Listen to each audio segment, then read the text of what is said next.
Hollow Knight, what do you get for beating the Nightmare King?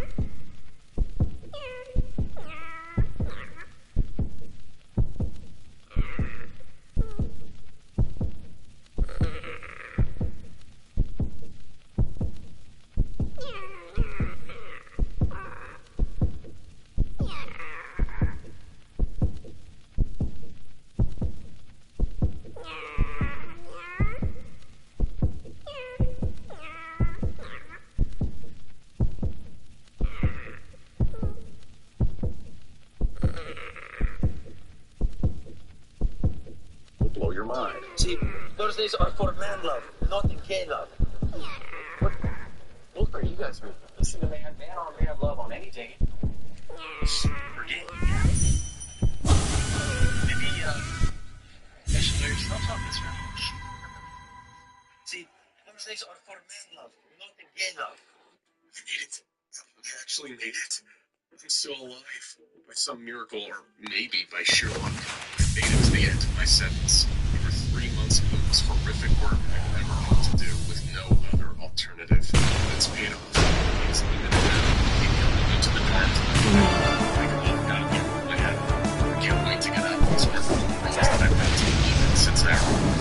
seems like it took so much longer, in all honesty. The only way able to keep track of it is I've been stuck here by putting tally marks on all the next to my computer bed. 1 here. I've been a member of D-class personnel for the SCP Foundation for the last 100 days. And the years have I survived. We didn't waste any time early on. I'll give the Foundation that. I'd barely been out of my sentencing hearing for a few days. Put on trial and convicted for a crime I didn't even commit. There'd been a string of murders, and someone who had either been involved or was responsible laid the blame on me. But whoever they were, they had powerful friends. The cops were in on it, planting evidence to frame me and make me look like I was guilty when I was really innocent. That's what kept me in prison, serving a sentence of 25 years to life behind bars. And it was during my first week of incarceration that he showed up, the recruitment specialist. The clean-cut, blunt Agent Smith type came to visit me. I'd even been in prison long enough to have visitor privileges, but the shady agent seemed to know which strings to pull in order to ask me an important question. What would you do to get out of here? He'd said, to which my answer was, anything. That was my first mistake. Immediately the next day I received a letter detailing more about what exactly Agent Smith was offering. It was folded and hidden in the spine of a book that a guard handed me during reading hour.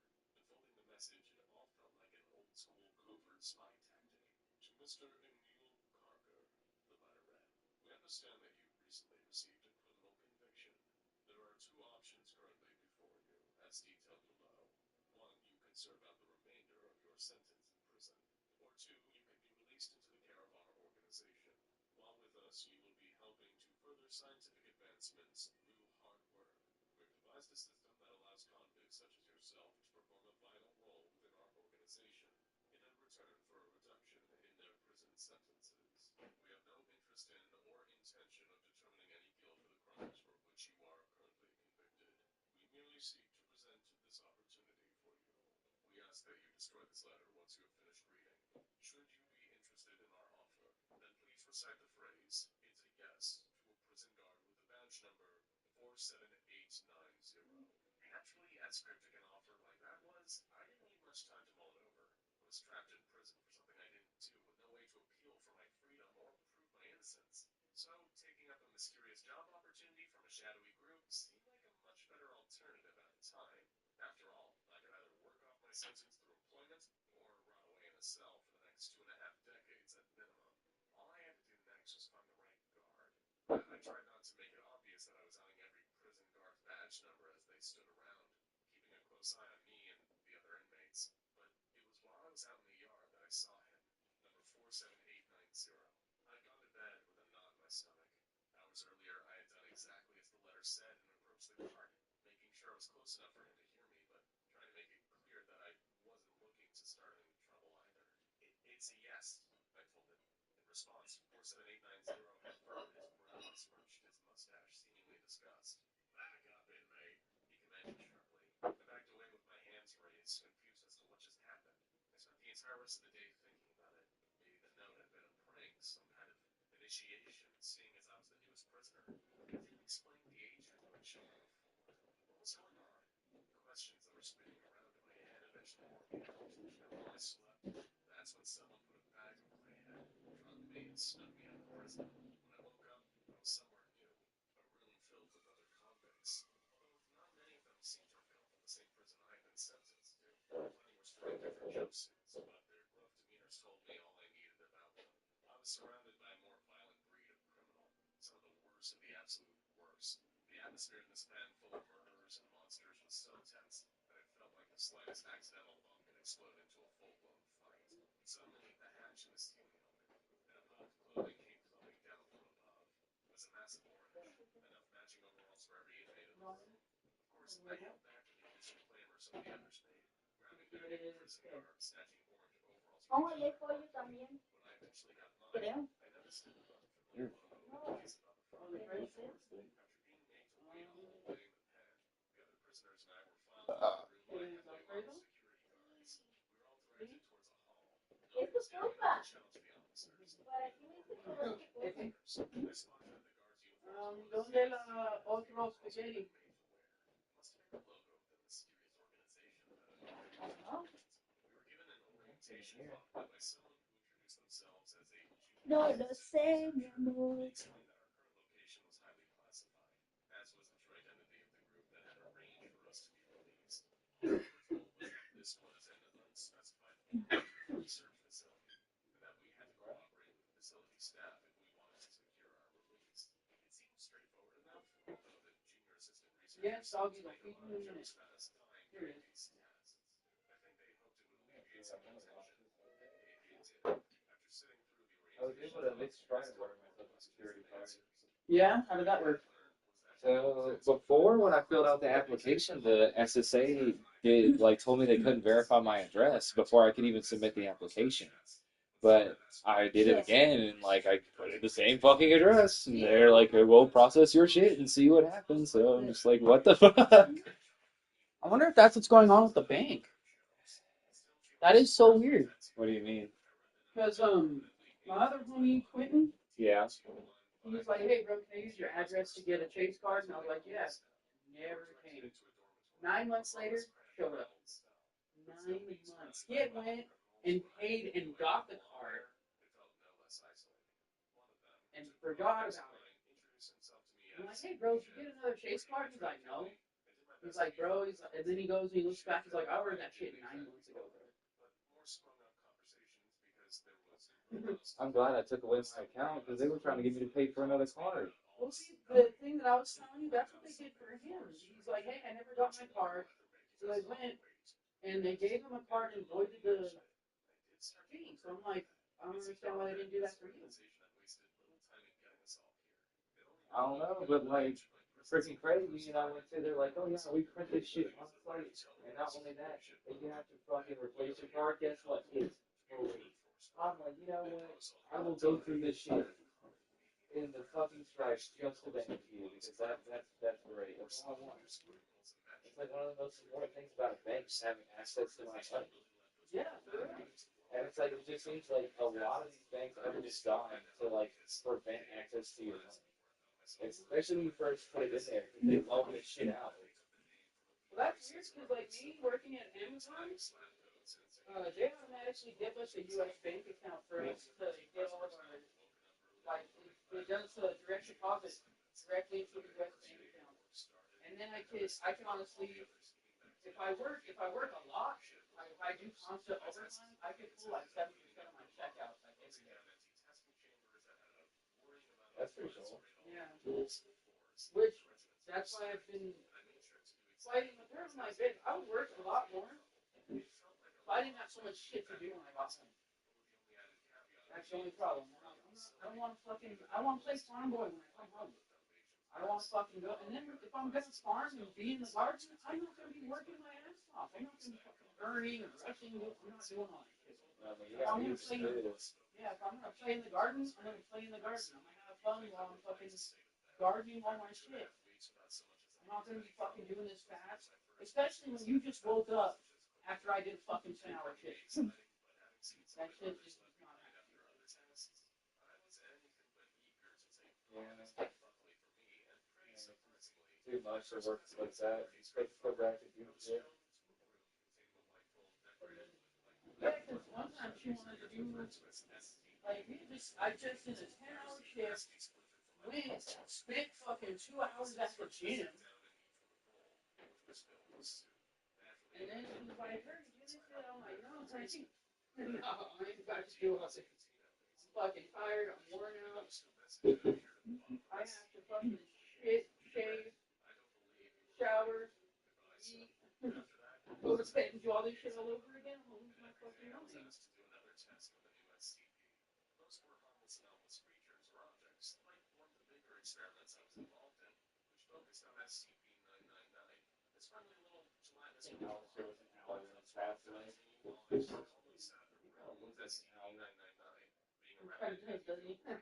as I've been felt since arriving and joining T-Class.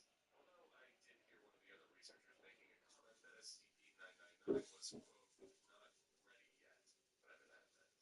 Even so, the tickle monster had given me a new positive outlook on my role at the Foundation. It was odd work, but I could find a rhythm to it that would hopefully make the time pass by a little quicker. And if it meant getting out, it was worth all the dirty looks from other classes of personnel. This was an outlook I didn't want to lose. After a month, we were told to take a pill that the guards handed out to us. Something called an amnestic that would make us all forget the previous previous month, but wanting to hang on to my newfound optimism, I secretly flushed mine down the toilet. In hindsight, I should have taken it. My next big test quickly brought me down a peg. I was handed a Katana SCP-572. I might have found somebody from merch. Yeah, I mean, Yeah. This guy I work with, him, he's like, he recommends them. He said, like, for the not so good quality shirts, it's like $1 or $2 per shirt. I guess that's before printing, but still. And then, like, if you want the good quality ones, it's like $6 or $7 per shirt. And then I guess printing after that.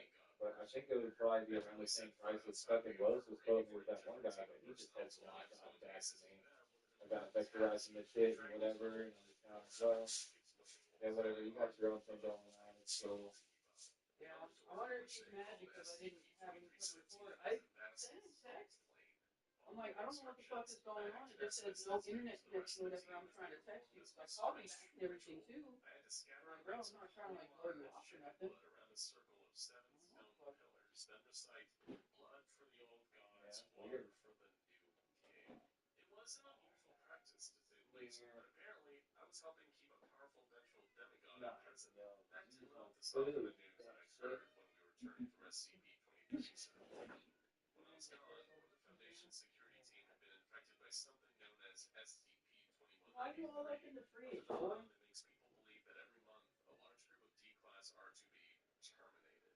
When I heard, I actually considered taking my amnestic for this month to forget just how many had been killed. It had been a whole 2 months since I had actively started work as part of D-Class personnel, and there weren't many of my fellow prisoners left. I was sent for a mandatory psychological evaluation. The Foundation wanted to know if I would still be able to perform tests for them. I doubted it came from a place of actual concern. It's not like they cared all that much if the things I had seen were taking a toll on me. Sitting across from a researcher performing my evaluation, I did my best impression of a normal person. I had to pretend like none of it was getting to me. All the horrors and the close brush I'd almost had with death by monthly termination. I wouldn't have lied about it normally, but I'd been told I had a month left before I was due to be released. Apparently not many D-Class made it that far, given the dangerous nature of the testing. All I could think about was how good it would feel to eat real food again. I started to daydream about getting a cheeseburger on my first day out. Almost instantly, my hopes of freedom were dashed the very next day.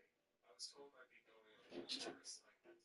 This time it would be an expedition into an anomalous location called SCP-432. The Foundation researchers outfitted me with a flashlight plus extra batteries. A headset and a microphone linked to their control center were placed over my ear, along with a camera unit mounted on my shoulder. They said it would wirelessly transmit back to them, and they'd see what I saw. I was also given a couple bottles of water, some energy bars, and a few sticks of luminous marker chalk. But when they had said anomalous location, the last thing I'd been expecting was to climb into a rusty metal cabinet. The next 2 weeks were like living inside a nightmare. Inside the cabinet was a huge maze, a literal labyrinth all made out of the same rusted steel of the exterior of SCP-432. It was so dark even with the use of my flashlight and the few light bulbs affixed to some of the walls within the cabinet maze. Before long, I ended up losing my bearings and lost with no way out. But being trapped in a maze in the dark wasn't even the worst part. There was something else in the labyrinth. Some kind of creature lurking in the metal corridors. My flashlight eventually ran out of power, so I never actually saw it. Every time I tried to sleep, I just lay awake listening to its growls. I couldn't help but think what kind of horrible thing was out there and might be looming over me in the dark. Even when I opened my eyes, I still wouldn't get to see it. Eventually, another D-Class was sent into SCP-432. By some miracle, he was able to not only find me, but guide me back to the entrance of the cabinet maze. The moment I was free, I yelled at the research team, demanding they let me go. I didn't just mean let out of SCP-432. I meant free from D-Class, from the Foundation, from all of it. I was sent for another psyche evaluation and deemed to be fine, just suffering from heightened stress. When they had asked me if I'd been taking my amnestics, I lied and I told them yes. 10 days before I was set to be released, and they couldn't help but assign me to one last test. Don't worry, a researcher sarcastically assured me. This one will be nice and easy on you. You just have to jump into a paddling pool. You can do that, can't you, T2152? The paddling pool in question was SCP-120. Every time a different glow emanated from it, I was instructed to jump into it. The exact second I did, I found myself transported somewhere new. I got the Himalayas on my first go, Greenland and the Sahara Desert on the next two tries. And one of the locations I ended up at had some kind of foundation facility established nearby. They'd pick me up and I'd be taken right back to SCP-120 to continue testing. It felt like I was being deliberately, intentionally tortured. The Foundation was giving me some to make use of time, which is like SCP-120 was a carrot on the end of the stick that they were keeping just out of my reach, and I realized that I had never been there to work for them.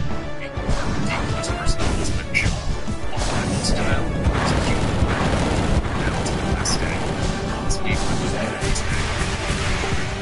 I just want to get out. D-class were good. Foundation researchers had given me one last simple test to do before I go. They said if I do, then I'll be gone. All they want me to do is wear this amulet for someone named Dr. Bright. How hard can that be? They said they'd let me go after this one thing, so can't be anything that bad, right? Right. Want to own an SCP of your own? Go to scpswag.com. Do wizards hit the Benjamin, or do they hit that little feather thingy?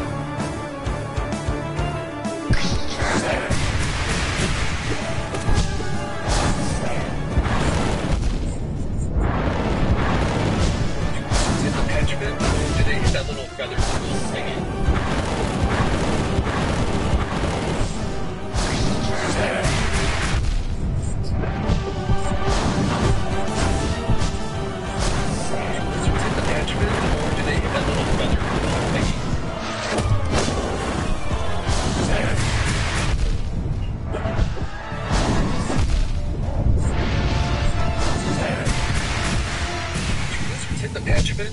Testing shows Nantucket sewer water is filled with cocaine, according to the Inquirer. And What the fuck? Cocaine markers have routinely exceeded national and regional averages. Two spikes in October and December reached nearly 3 times the national average.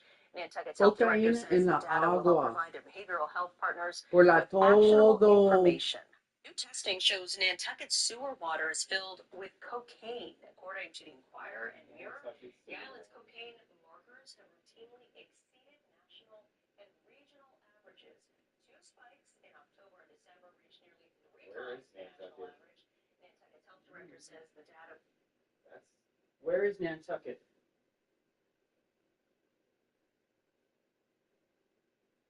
Massachusetts. New testing.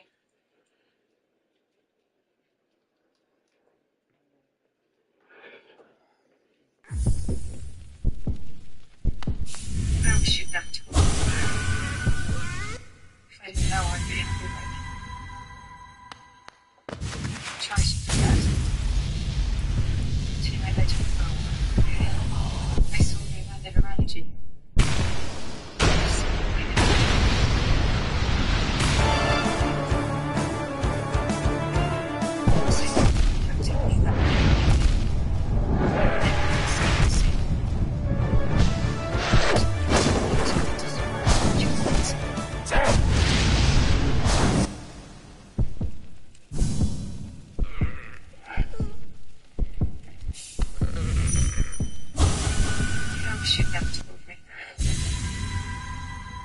I'd be happy right now. I just lost my fucking brother, alright?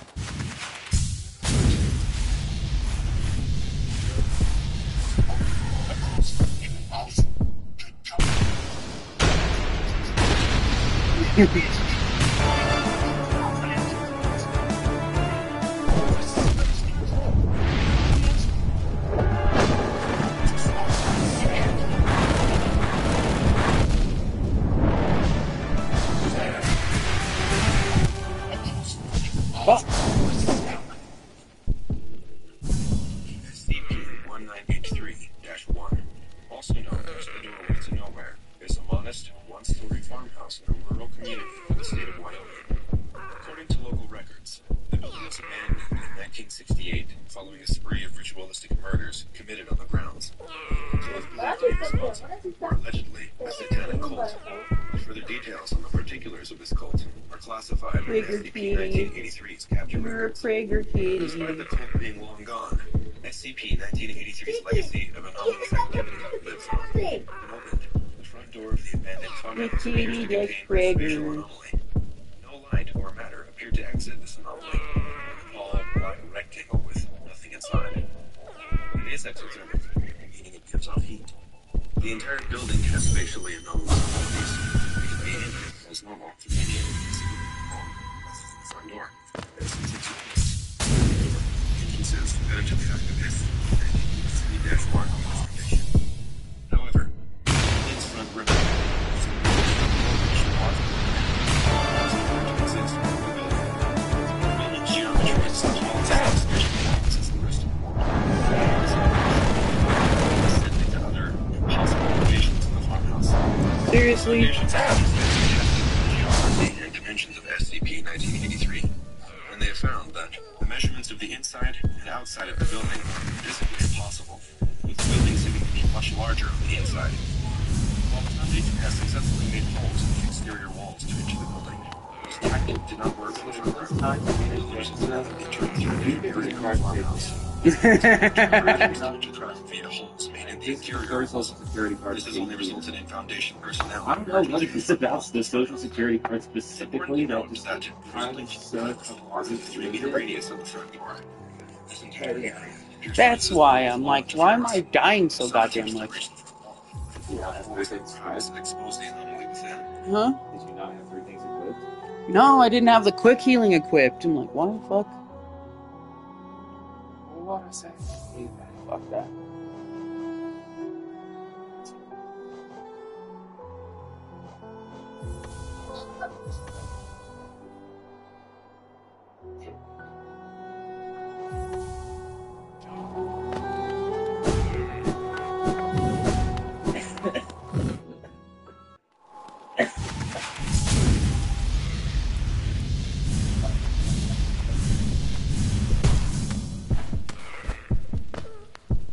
I still have like 2 or 3 DLCs I haven't touched yet.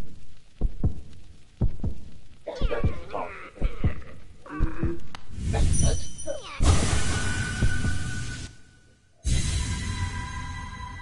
Shit, I haven't even gotten all the base game stuff yet, even. Look at this shit. This fucking ass clown.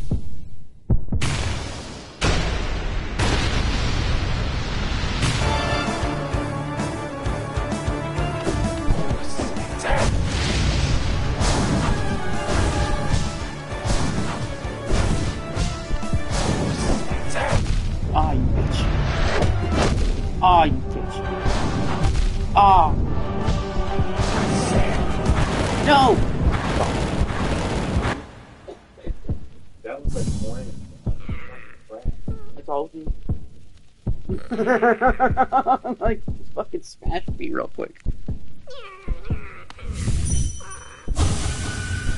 And he's like the final boss of the DLC.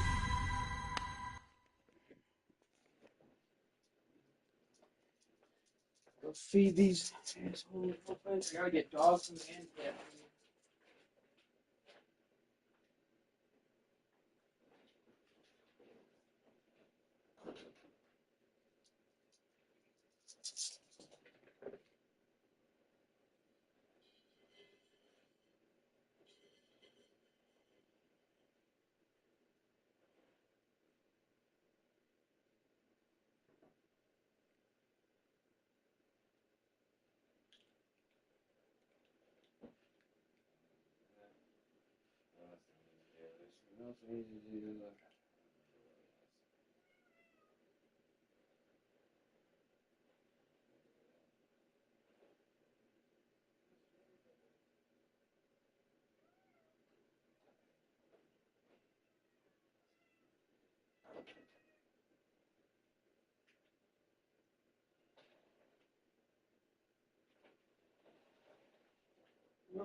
Please go away. I don't really want to think this week right now.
Go away, please. I don't want to deal with you right now. Just like piss off.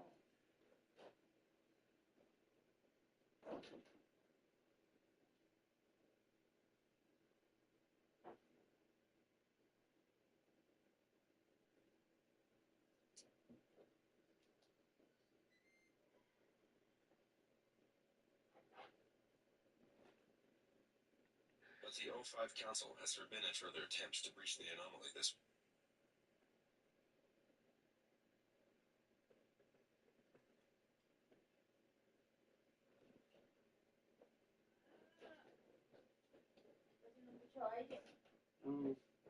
I thought I locked the door. That's what I just came over here. You fucking asshole.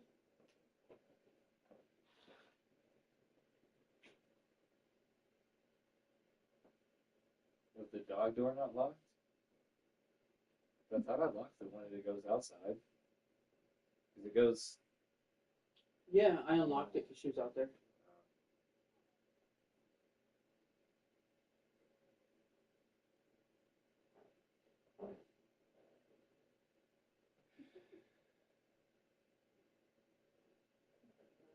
Mira lo que hiciste, cachetón.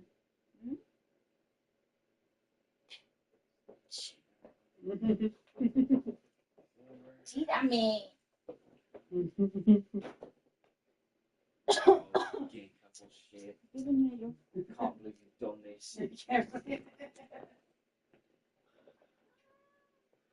What?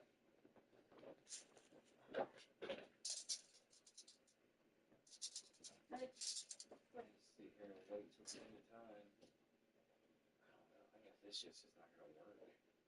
I still can't get it to work. What the fuck?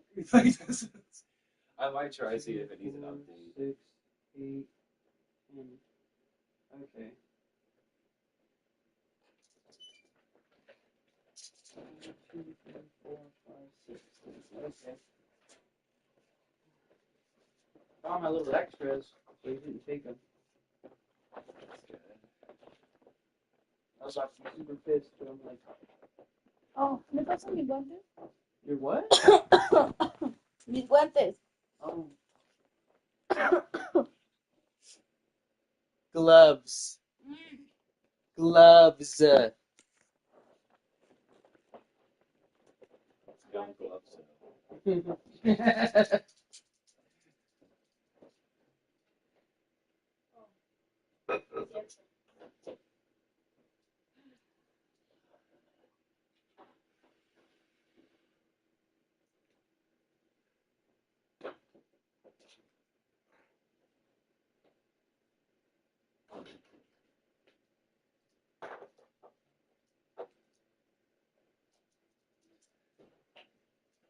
Oh, Gloverino.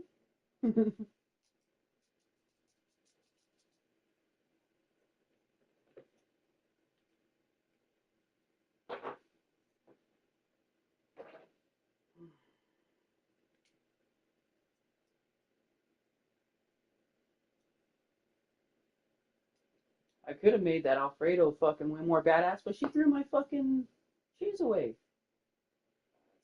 I had this bag of dry aged fucking Parmesan cheese. Yeah. Fucking fire. She threw it away. I took it out one time and I was like, don't throw this away. She's like, well, it smells bad. And I was like, it's real cheese. From Italy. Of course it smells bad. Yeah, because it's supposed to kind of be pungent. Yeah.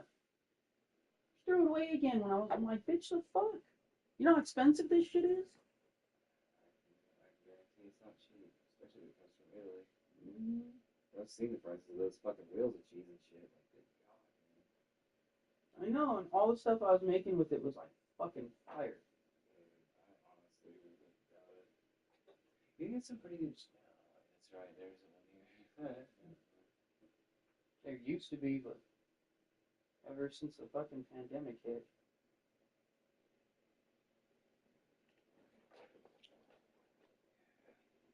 Oh,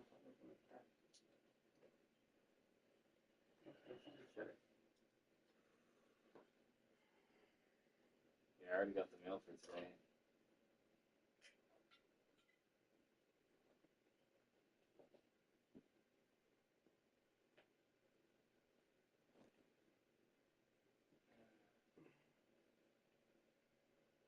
It's fine. It's the stuff I needed to do.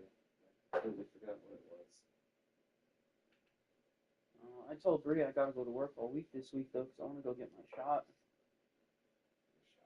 Oh, yeah. I'm gonna get off all this shit. I don't have to worry about fucking withdrawals and shit anymore.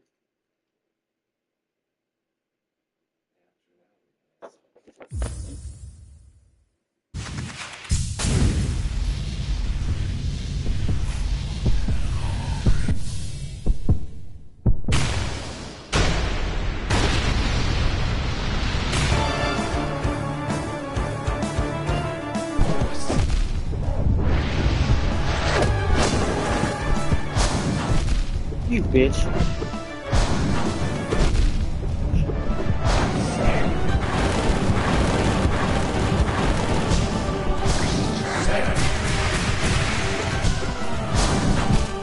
Oh, not ready again.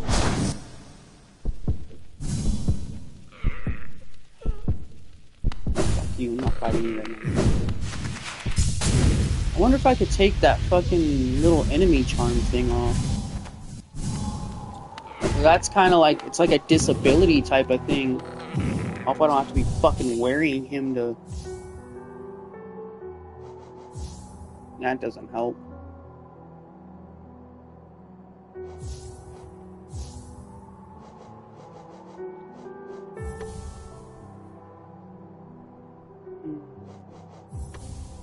I'm gonna go with lunch. Mm-hmm.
God damn it, I did it again. Keep forgetting to open the lid on this fucking cooker.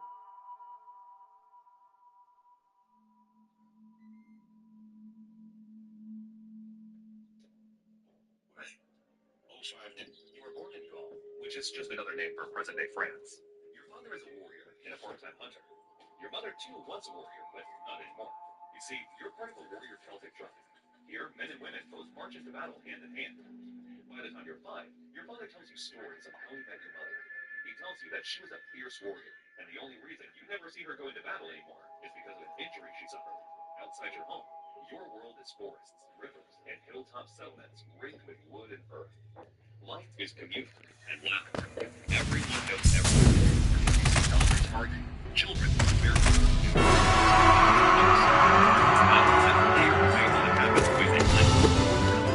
You hear the same stories again and again.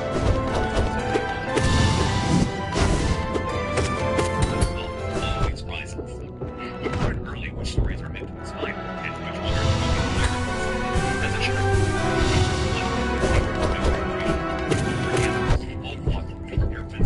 You start with blades,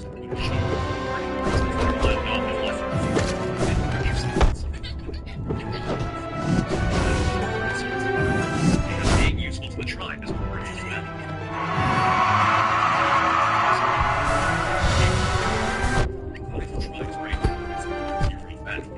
These fights are glorious, through wisdom, music, and oath. You learn that courage looks like by the time you turn 15, you get your wife is a warrior. She can hold her own with spear achievement. Months later, the son is dead. The tribe celebrates, and immediately starts playing. You told him it means something like contentment, the belief that your life makes sense, that you belong to a people who will always endure. A few years pass, and you turn 21. One day, a loud sound fills the listening air and pulls everyone out of their routine. It's home. Long and urgent. Home. Messengers arrive breathless, words tumbling over each other. Growth is cutting. Not a raid, not a skirmish. This time, it's an entire army. You look at your son, 9 years old, already gripping a stick like it's a sword. You've started teaching him Sanskrit because he understands, but because that's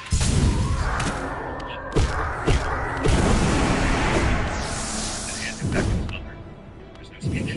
Nonsense. Everyone will be.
path may take much more space. You, on the other hand, are naughty at Buddhists, which fortunately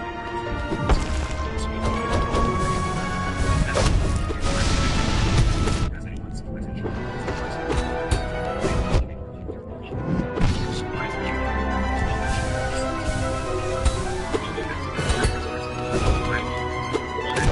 And it leads straight to the arrangement.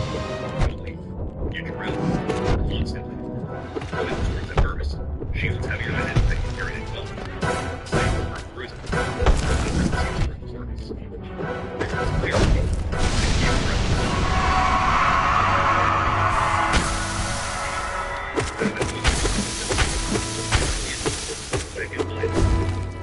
Battle ash mixed with water for calcium.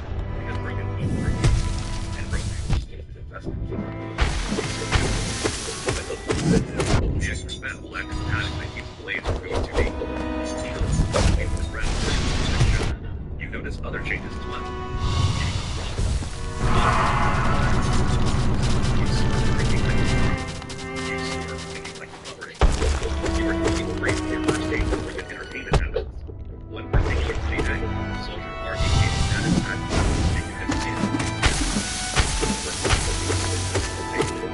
keeps the sword. The finger comes out instead of an opponent.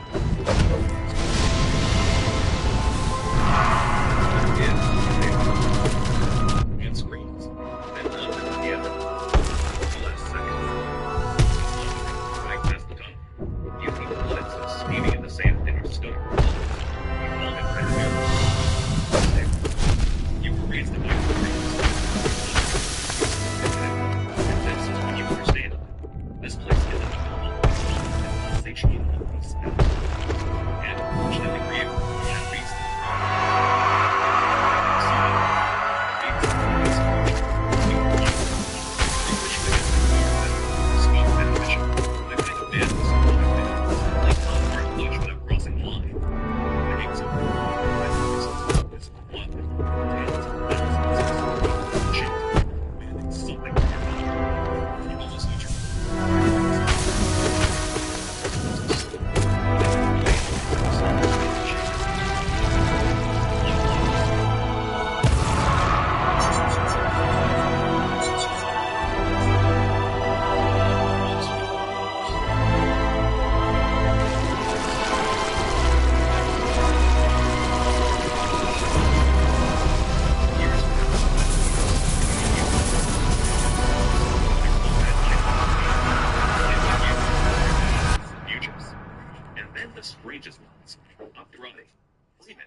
Ollie! I beat the Hollow Knight!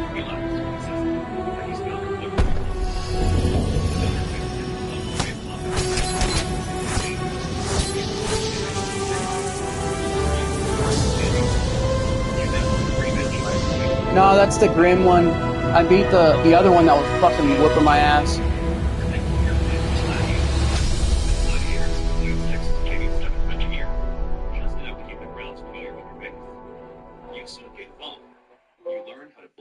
The Hollow Knight. How to read the referee's movement and the crowd's hunger. It breaks, muscle tears. But after every tear and cut, Rome patches you up. Not because it loves you, but because Rome is invested in you. Not everyone has your life. It's their lives. A dead-driven man dies in his 6th fight, tripped by bad footing, finished because the crowd's bored. The thrill seeker lasts longer, until he doesn't. His confidence eventually outran his luck. You aren't innocent in this, though. You also kill people. Some because they push too hard. Some because the referee wants a decisive ending. And some because your Lenistas orders it. It's due to this that you will learn another ugly truth. Lenistas don't talk. They settle grudges with their gladiators. Blood debts paid by men who never chose to give. Like fight clubs sentenced to the pits, while the masters watch from the shade. On some nights, you dream of God. Its forest is full of smoke from the growth fires. Your son's face. It is always frozen at 4 years old because your mind has nothing else to work with. You wonder if Rome enslaved him too, or if he ran, or if he's dead. There are no answers, and you don't think you'll ever get one. Other nights you dream of crowds cheering your name. You should feel powerful.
yourself as another bout to ignore, another careful performance to survive. You've done this long enough to read outcomes and posture and pace it. Then you step into the light, and you see him, Spartacus. The crowd already loves him.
Here. Not because you're bad, but because Spartacus is that good. You retreat while they raise a finger. You another cheer, another round. That would be enough. The referee hesitates.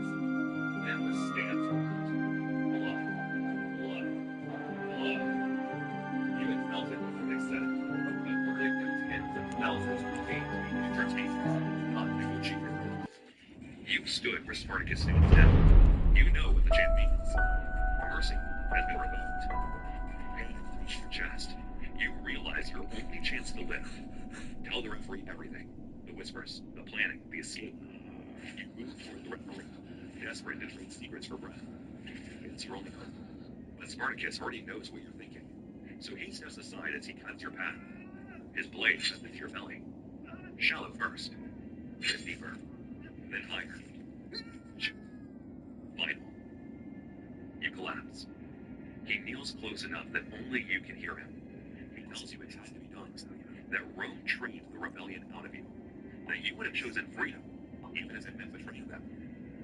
And he's right. The crowd roars as they want something.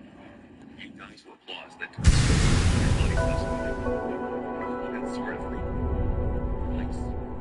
Just another mess written on. As the noise fades, you think, clearly, and a boy gripping a stick like a sword. You die enslaved, even as freedom was close enough to see. After your death, Spartacus escapes. He reposes in Ardia. Rome is down and shows it. The Ludus keeps running. New bodies replace yours. Then fewer. Then none. The rebels move on. Rome stops craving your kind. The empire keeps growing anyway. Expands. Rots. Fractures. And finally collapses.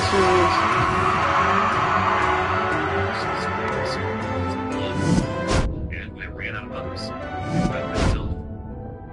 Centuries later,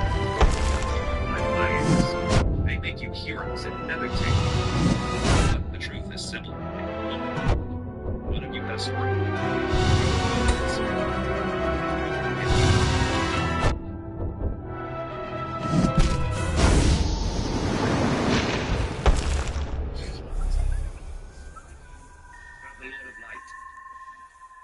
Light needs this boy. If the Lord of Light tell you about it, she.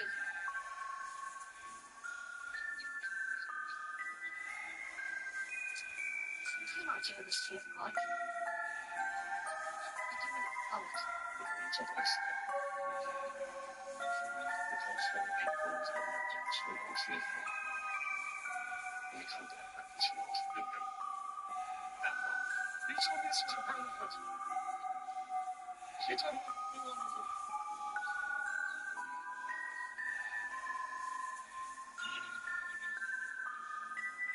Is there even a single thought going on in that head of yours? I am both smarter and dumber than you think I am. Never estimate me. What the does that even mean, Master Chief? Is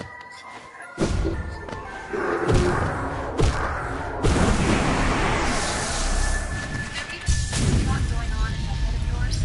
I am both smarter and dumber than you think I am. Never estimate me. What the does that even mean, Master Chief? All right, Johnny, we got some food for you to take home to the wife and the kids, okay? It's serious, listen. All right, tell me, Johnny, listen.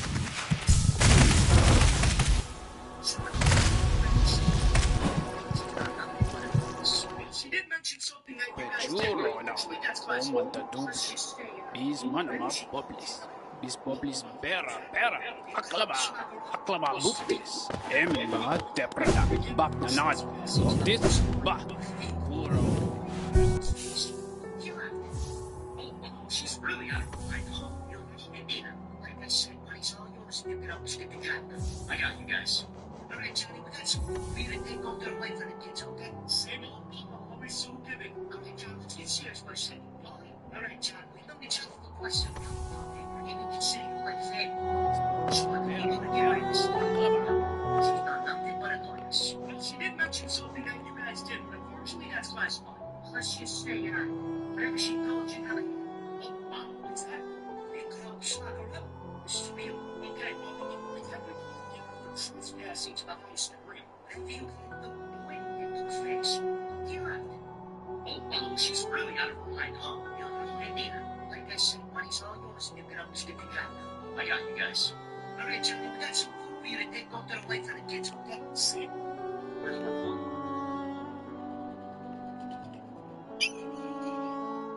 It's garden.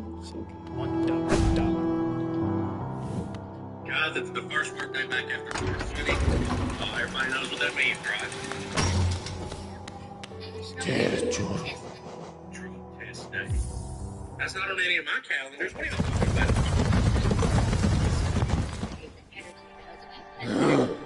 Living under a roof, but every year, March 420, we over holiday, we all get drunk. That's it. What if somebody comes back like, that is I only partook, and I only took a couple hits because, well, it was 420. Let me explain this to you. If you fail drug tests on the day of 20, only because you took a couple hits and don't smoke the rest of the year, that just makes you an idiot. The theoretical things he's talking about is not an idiot. So, would you just go to shit? Okay, maybe a little smoke. Smoke that whole fucking year and get a new job every 11 hours. I mean, come on. The day before you know you get real bad to be mad about it, cut that shit out. That's ridiculous. Even they make something telling what groups have paid their daddy. And they're working all day. And you expect your employer to respect you. Get it real, son. You understand what he's saying? You tell me I'd be better off just smoking the whole entire year. Instead of just waiting on the day. I know I'm gonna get drunk again. Yeah. Because it's responsible. But don't you bitch about it when you get caught with fire, because don't you know I'm there? Drug testing everybody or just probably everybody, but just wonder. I'm a big criminal drug real big. You know why? You're gonna get some blood in What? What? You said you had a glue bottle taped to your leg? That would be crazy. I told you the Dash is the best place for it. It's warm enough outside now. What? What? God, this is the first workday back after 420. Everybody knows what that means, right? True test day. That's not on any of my calendars. What are y'all talking about?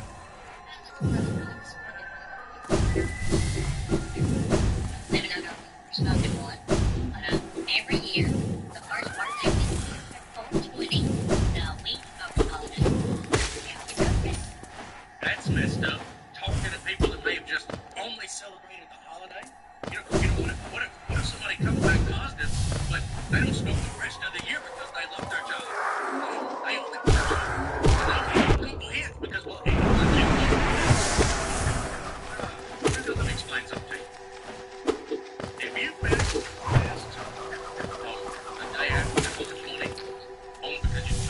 here for not smoke the rest of the year?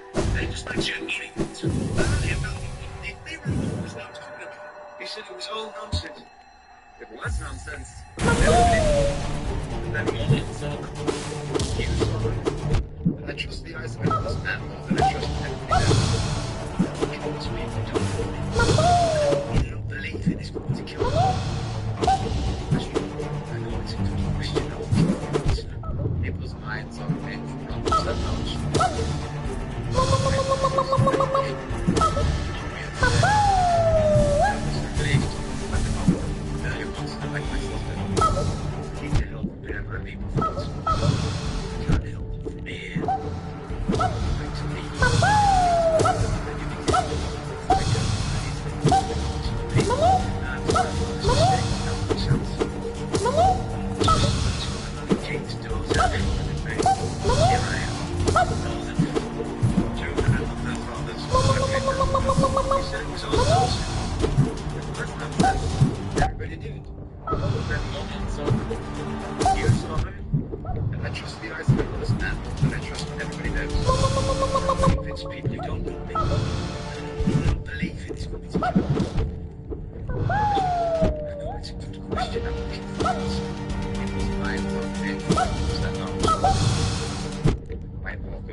He could get away with in containment, reading various medical texts he was allowed upon request, or asking questions of his fellow anomalies as they passed by his cell. He was always looking for new information and additional subjects of study. Sometimes they pertained to the pestilence, other times they were simply things that he engaged with a pure joy of discovery and understanding. After a bout of particularly impressive good behavior, namely a willingness to cooperate with questions from researchers and a record-breaking streak of days without any reanimation of deceased tissue, the Plague Doctor was given the exciting opportunity to propose a selection of official SCP files. Any potential compromising information was heavily redacted, of course. The Doctor was nevertheless free with hands. He quickly devoured file after file while sipping a cup of hot tea, pouring over to invisible wooden and supernatural vending machines. Finally, he came to the file for SCP-2935. As the Doctor read about the space-time anomaly, mysteriously ended, his mind began to race with possibilities. What could have wiped out everything so efficiently in such a horrible swoop on the night of April 20th, 2016? He had only seen an explanation when he began to accept. After days of rereading the file again and again, the Plague Doctor could take requested an audience with a senior researcher and was granted a meeting with senior researcher Sun. What did you want to ask me about? Dr. Sun inquired. Please, Doctor. You must understand there is so little I can do to continue my work in my current state. Meanwhile, the pestilence rages on outsides of these walls, at times even within them, and I can do nothing but this. He held the file for SCP-2935. This may hold the key to all that I seek. I only ask that you permit me to venture inside on a research expedition of my own. You want to go, into SCP-2935. Dr. Sun had prepared herself for a lot of possible requests, but this was not one of them. Yes, Doctor. And you understand what that would mean. Dr. Sun studied the Plague Doctor's face. The mask revealed no expression but stony determination. You wouldn't be able to come back. You have to stay there indefinitely. I understand. That is exactly the advice I fully prepared to make. Out of one prison and into another, yes. But they have so much to study, so much to learn. Perhaps I will at last finally let his face. Dr. Sun, let me speak to the higher-ups about this. I'll see what they have to say. The Plague Doctor waited patiently in a cell, thinking of nothing but the verdict that awaited him, until finally Dr. Sun returned. Yes, Doctor. Your request has been accomplished. Some evidence surprise. We'll get you transferred to Indiana tomorrow. And I suppose I must bid you adieu. The Plague Doctor nodded solemnly. Goodbye. Dr. Sun gave him a nod in return, then turned and left SCP-049's cell. They say SCP-049 was moved to a secure transport vehicle and driven to a nondescript cemetery in Joppa, Indiana. Their officers led him to the cave's entrance with the birds. They brought with them tools to dismantle the concrete seal and additional concrete to close the entrance back up once SCP-049 was inside. There would truly be no going back for the Plague Doctor once he embarked on this last great experiment. Once the way was cleared out, SCP-049 turned to face his experts, and through men they think him for their service. The only day of life I at last the treatment of this trace.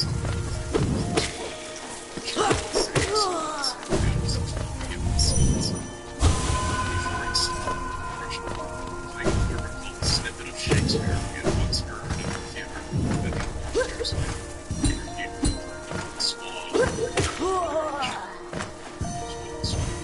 and he walked into this strange new world as at first indistinguishable from the new world. It was just like the flowers, just entirely absent of life. That was the first detail they got to notice. Vegetation. Leaves curling from petrified tree branches. This party windows were details of which his attention was the silence, deafening silence. Back at the foundation site, there was always noise, the clatter of footsteps, and scratching of floors, alarms blaring, strange creatures wailing in the distance, A-classes screaming, the cave, only the hollow whistle. As he stood, all staring out at the vast landscape of emptiness, Plague Doctor felt breathing in, and he made his way to his face, get out to find a chair, and unlock the secrets of the instruments. Perhaps he had just consigned himself to a lonely, eternal grave. He shook away the fate. So sense of being there was still so much to discover. Explore the landscape and see what surprises you. There will be time to experiment, and so to think about it. Walk across fields of cattle and bush sides, so how the stern winds appeared to be sleeping, and floating beneath their stars. Decomposition gave him pause, as he realized that like real life must have been eliminated, the world's great problems were. He stepped out, to man fallen clear of the surrounding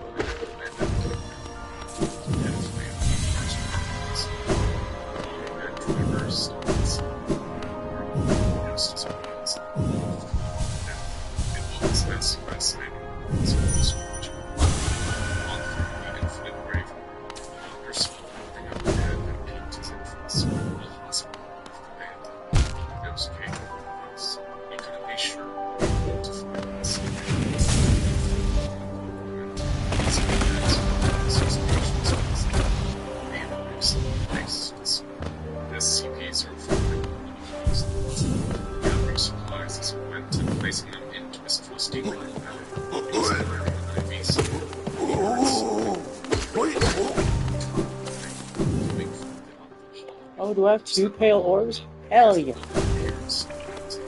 Because it was the first sound he had heard since everything was leaving.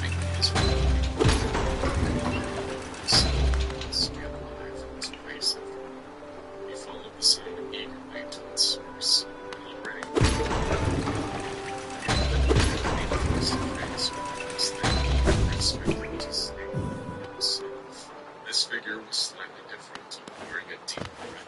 As Fred said, when the nurse was the same. Gloved hands, rings, to the beak, to the bag of implements and samples in his foot. The master regarded him with pleasant curiosity as they walked towards the island.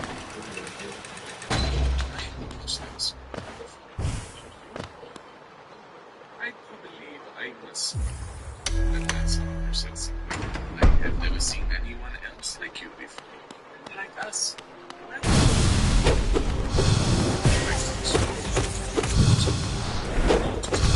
The entire story from his capture by the Foundation to his discovery of the SCP-2935. Every step of the journey that brought him to this very place.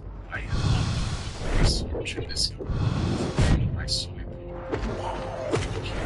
His imagination was amazing. What happened to our studies? When necessary, it's not scientific.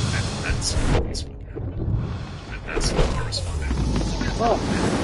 As to be expected in any great endeavor. Your friend, if this joins the issue, I sense that Mastoker's eyes open. As my work progressed, this result became like one must perish the poison entirely. Others will be found. So I used to find words that you did this. When Mastoker scoffed, if we are alike, then you certainly must have sacrificed a great deal to the pursuit of the cure. Is for the greater good of the end. Yes, of course, I have. Yes, if like this, he shook his head. Obviously, it's just to me.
His duty as a doctor, sure that it did not.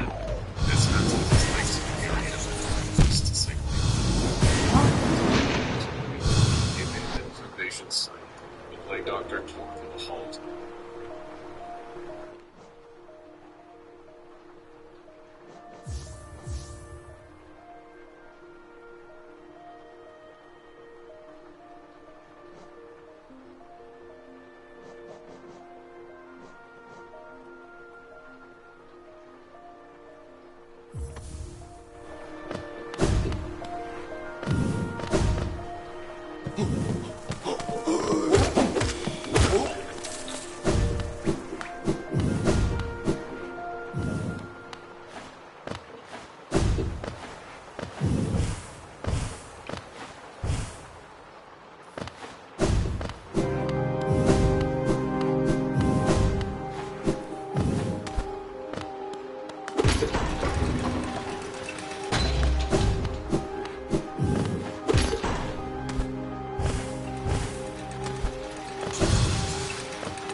Especially if you're used to it.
time. Where he once appeared to have legitimate motion, his listenership has withered down from 6 million to just 2 mil, and the numbers just keep on falling. Meanwhile, he has been ridiculed for releasing some of the worst songs in recent memory. We're going to be going through our top 10 worst songs of the year. Happy Day by Lil Mabu. So yeah, Lil Mabu, he had to make it. So I don't think anyone on this list is more deserving of a spot than Lil Mabu. So shout out to Lil Mabu. For this song, he decided to interpolate Daniel Powder's #1 hit song, Bad Day. And you had a bad day. 2005, he turned You Had a Bad Day into These Hoes Be So Fake. Some of the absolute worst auto-tuning I've ever had the displeasure of listening to. And now, though being associated with him is used as a diss towards actual rappers. Yo, Fabio Foreign, or Vivio Foreign, however you want to pronounce your name, you haven't been fucking relevant since a Little Mabu song. So I don't know where you get this disrespect, but the last song that I know about you that's been relevant was a fucking Little Mabu song, and then before that was Off the Grid. But how did he get there? And is there any way for him to salvage a career from his time cosplaying as a gangster? Is he by the way still, and this is the fall of Lil Mabu. At the moment, Lil Mabu can't buy a hit or even a viral moment. But this wasn't always the case. A brief moment between tracks like A Trip to the Hood, Mathematical Disrespect, and Teach Me How to Drill, everything Mabu did seemed to take off. And rather than being modest about it, he leaned into it. Yo, Mabu, you're really the only independent artist putting up numbers right now, bro. They call me the independent variable for a reason, gang. Oh, that's why. I spend 8 hours a day in school and I still put up more numbers than these fleas. Just 8 months ago, his track Bang Bang, where he called out XXL for snubbing him on the freshman list, was doing solid numbers, racking up 13 million views on YouTube thanks to one wild, controversial lyric. Freshman was so trite. On that list. Thank God y'all didn't put me in that class. But those days are gone, and as his views and engagement plummet, people can't believe what they're seeing. If you fall off his wife, yo, bro gotta get back on the horse. He can't be falling off like this. Lil Mabu used to be everywhere on my YouTube in late 2023 and early 2023.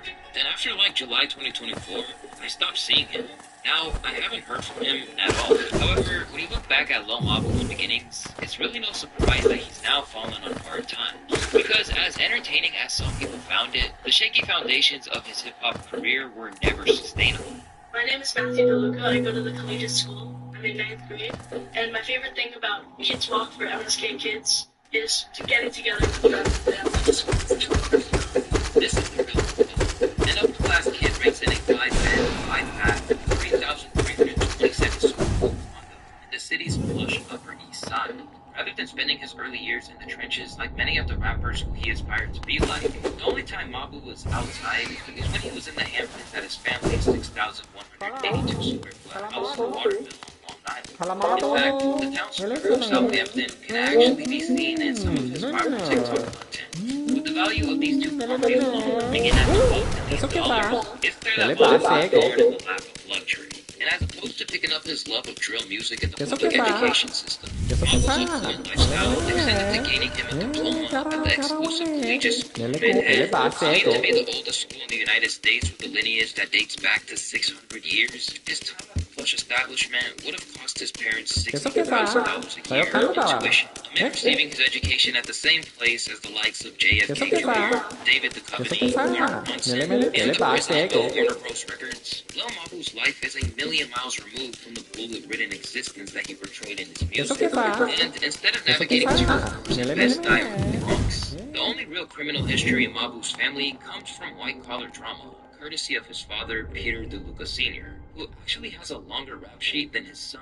As the owner of a Greenwich Village funeral home, he made headlines in 2016 when he was assaulted during a memorial after telling a grieving family member that their 91-year-old mother was next, and that he'd handle her service too. Since then, Peter has gotten a concealed carry permit, but he probably flashes his gun way less than his son does in his music videos. In addition to getting into legal disputes with rival funeral homes over turf, the rapper's father's unsavory conduct even extends to his divorce from his ex-wife Jane, who has claimed that he cheated her out of millions of dollars in their divorce settlement. Back in 2006, Jane, who saw the family's firstborn child, Peter, die in her arms after their apartment collapsed due to a botched repair job and was briefly pronounced clinically dead Ted herself filed a lawsuit which declared that her husband had conspired with corrupt judges to fix their court proceedings in order for him to win fast on his own.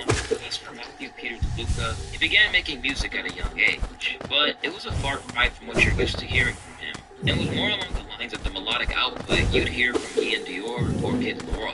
And when he was first pushing his music career, his initial interviews prove how much of the persona is a facade. I mean, first off, I think just my age and just over a short period of time, the progress that me and my fan base have just kind of accomplished. I mean, I've only been in the game for like a year, give or take a couple months, so. Award 5. Get the all-wheel drive Kia Telluride for as low as $397 a month at Big Kia. Plus, you're covered with a lifetime warranty. Big Kia, it's a great idea. Big Kia.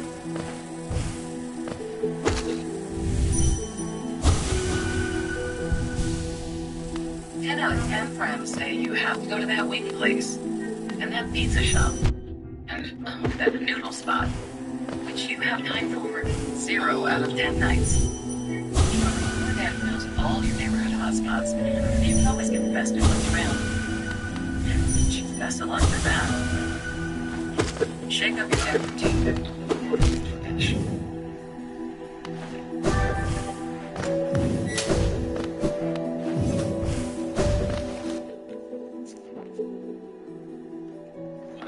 You were the winner of the 69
Slash getting school protest showed up at Ringwood Letters years old.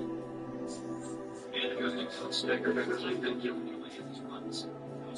There is one change of conduct wasn't officially listed, and just before the Black Day, there were these three bands that had been released to and selection. Since each Oscar has gone back 9 years later to ensure more consistency by changing these patches to drivers.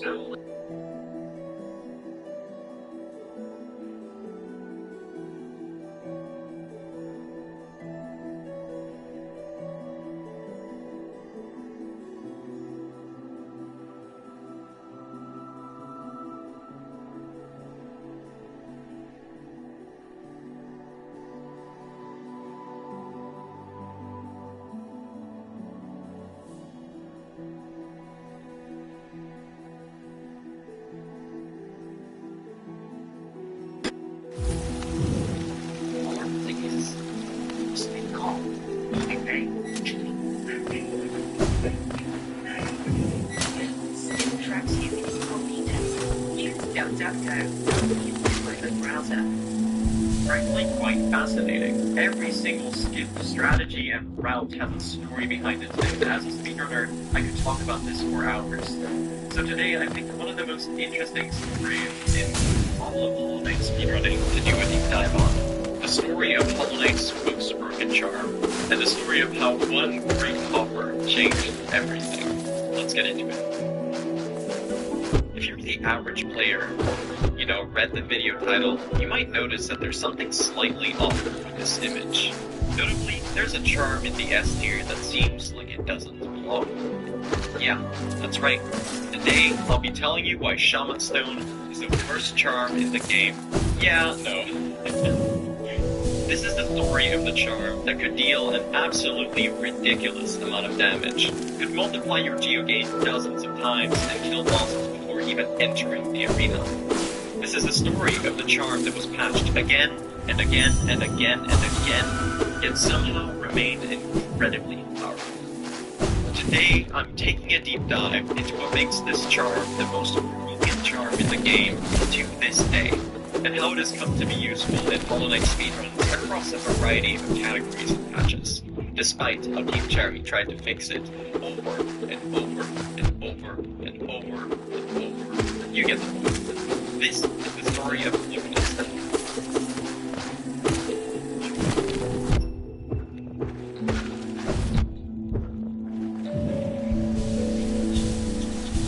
This is weird, to say the least. Aside from being obtained upon beating, that thing, oh yikes, it's actually a very unique charm. There is no other equipable in the game that can alter the fundamental mechanics of one of your main spells. Before we get to the fun stuff, let's get some quick facts sorted out. I'll try to be brief about this so that we can move on to the actually interesting part of this video, I promise. Flukeness replaces the player's horizontal spellcast with a shotgun-like burst of 9 to 16 flukes for Torrential Spirit and Shadesoul respectively. This leads to a total cast damage of 36 for the former and 64 for the latter, since the flukes do 4 damage each. Flukeness is also buffed by Shaman Stone, just like the regular spells. With Shaman Stone equipped, each fluke deals 5 damage instead of 4, increasing the total damage to 45 for base spells and 80 for Shadesoul. Oh, and it also costs 3 entire notches, which is a very, very steep price. At this point, you would be completely right to dismiss this charm, because why would you spend the extra 3 notches to drastically cut down the range of your spell, when you can just Shadesoul double hits and deal 80 damage anyway? If this is what you're thinking right now, then you would be correct. Sort of. Let me explain. If this was all there is to the charm, you would be completely right to dismiss it and refuse the patch. What I just described is how the charm is supposed to work. The reality is that Flukeness is far from a properly functioning charm. Brokenness and Flukeness over the years is a very interesting story to take a look at. I sat down and researched the changes made to the charm across every single patch and beta of the game, and here's what I found. Let's get into it. Part 1. Broken. For the first half year of the game's release, Flukeness was quite an overlooked charm. It dealt weak damage and generally wasn't worth the hassle of equipping. Something to keep in mind though is that the charm only used to cost 2 notches as opposed to the current day 3. However, everything changed overnight when Team Cherry released the Hidden Dreams content update. Hidden Dreams truly had everything a person could want.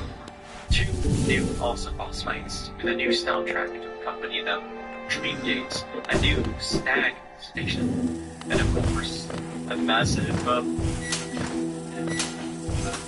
the charmed damage had developed significantly.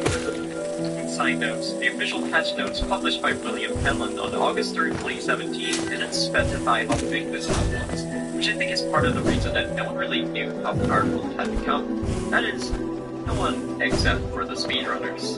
Luminous is now dealing an entire 112 damage per full cast without Shaman Stone, and 144 damage with Shaman Stone.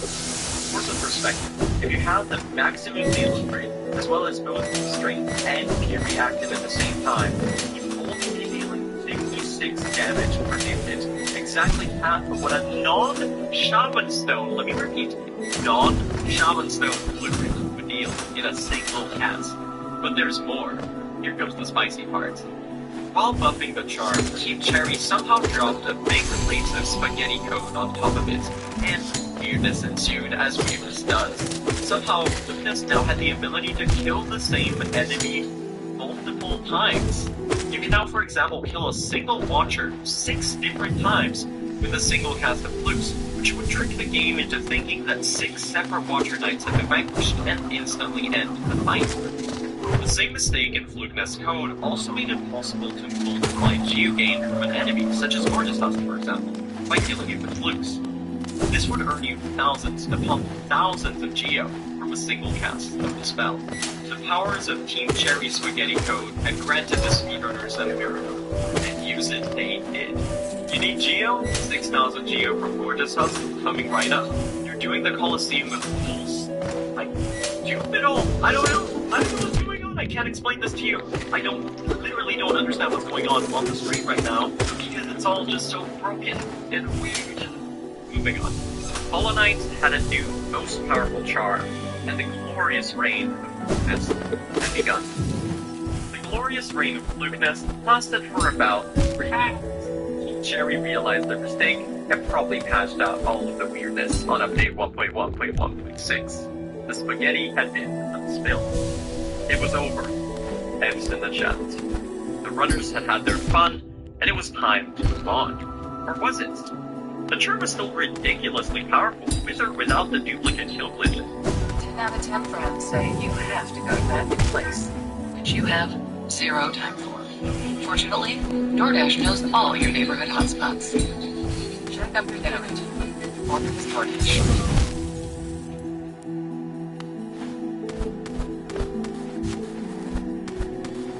Spending money abroad. Wise is the smarter way. Together to exchange rate distance. Most transfers applied in 20 seconds. Your money, we will thank you. Keep smart and wise.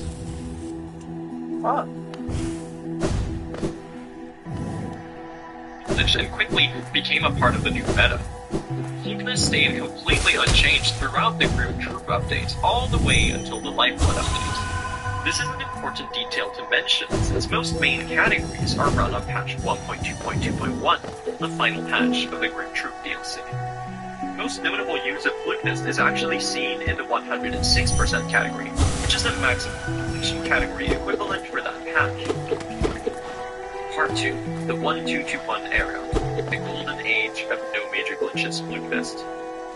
Along with patching the multi-kill glitch, Team Cherry also nerfed the charm by 1 Shaman Stone. In other words, the charm now dealt 112 damage per cast with Shaman Stone and only 80 without. Despite this, it was still a ridiculous amount of damage and very much worth the cost, especially considering the fact that it only used to cost 2 notches. And would you guess, without knowing, Team Cherry had somehow managed to break the charm again, in a slightly more subtle way this time. In changing the mechanics of the charm to fix the previously stated issues, along with a bug that made Fluke simply not interact with some bosses, Team Cherry inadvertently broke it again. Now, Fluke's didn't add to the stagger combo count of bosses, and therefore weren't able to wake up bosses who were staggered. This might seem like a very minor thing, but it was able to cause absolute carnage in boss fights. You could, for example, stagger a boss like Hornet 2, spam a few cast of Flukes, and there you go, that's 350 health gone. Some bosses, like Nosk and Brooding Moloch, could even be killed before you even entered the arena. This was due to them having their hitboxes exposed before the fight began. Since Flukeness didn't interact with stagger values at all, you were free to simply hurl a few flukes into the boss from safety, sometimes ending the fight before it even started. I could keep listing fluke quick kill strats forever, man. They're so much fun to look at. Like Peyton's Marmy one, for example, where you shoot 2 flukes into the corner and she just flies straight in and dies immediately. For those that want to see a few more of these, I highly recommend you check out Scruffy's 106% world record. Stuff is wild. But then, one dark April night in 2018, Team Cherry released the Lifeblood update. Speedrunners watched in shock as their beloved glitches and speed strats were taken away from them. Lever skips? Gone. Wall cling storage? Gone. Inventory drops and explosion pogo? Kinda gone? I don't really know how to explain this one. Moving on. This was the great culling of glitches. But worst of all is what they did to poor Flukeness. Team Cherry had finally seen what the charm was capable of, and decided to end it right then and there. And end it they did. On patch 1.3.1.5, otherwise known as the Lifeblood update, Flukeness was patched into the ground. 80 damage with Shaman Stone, 64 without. No more broken interactions. The speedrunners pleaded, "Will you at least let us keep the 2-notch costs now that the charm is literally worthless?" Nuh-uh, Team Cherry said. 3. Team Cherry had set their foot down. Flukeness was now so incredibly unusable that everyone simply forgot about it. But hey, look at this cool boss they added. Part 3. The Dark Ages. After the Lifeblood patch, Flukeness sunk back into the shadows, now a shriveled husk of its former self. Which is a weird description because it already kind of looked like a shriveled husk thing. Of course, speedrunners could still downpatch, but Flukeness went from a top contender among charms to being considered one of the worst pieces of garbage in the game, which is very generous considering the existence of Heavy Blow. Oh, so now you're clicking off the video? I'm not allowed to insult Heavy Blow, huh? This charm literally sucks in every way except for the name, because god does this charm blow heavily. Like, it really blows other charms out of the water pretty heavily. Because to literally decreasing your nail damage output by pushing enemies away from you. Yeah, I know it lowers the stagger criteria on bosses, but like, cool, you can still load Moskin anyway, nice when it's an option.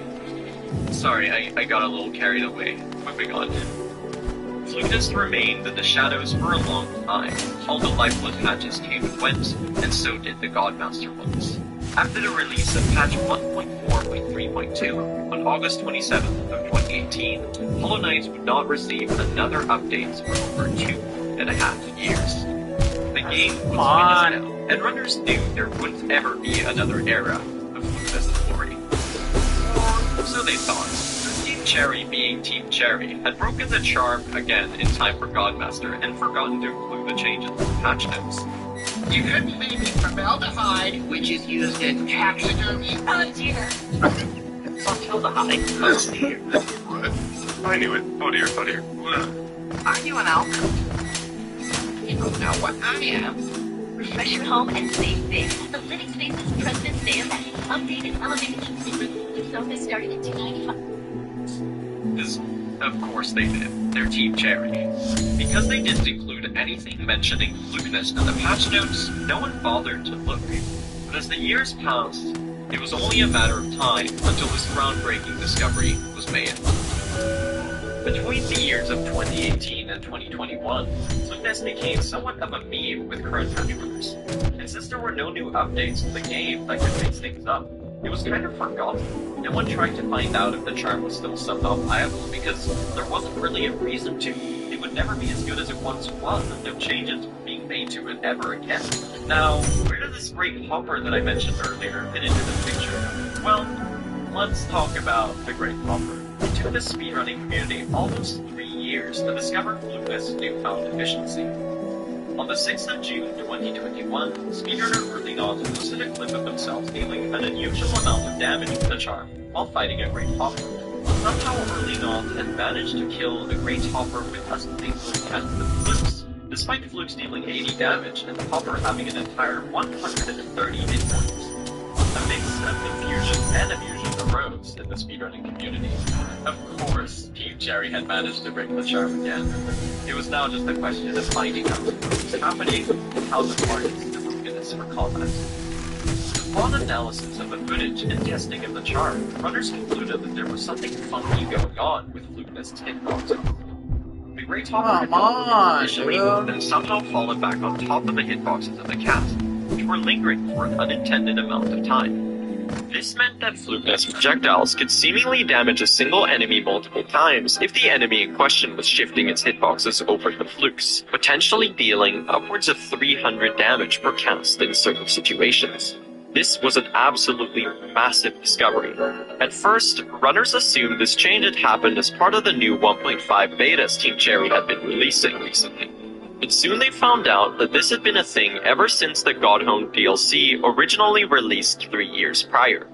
Looking back, it's absolutely crazy that such a big thing passed right under everyone's noses for so long. Either way, runners got to work, testing which bosses this was effective on. The discoveries made proved you could shave off an incredible time on most bosses, but especially ones such as White Defender and Nosk if you knew how to use the flukes properly.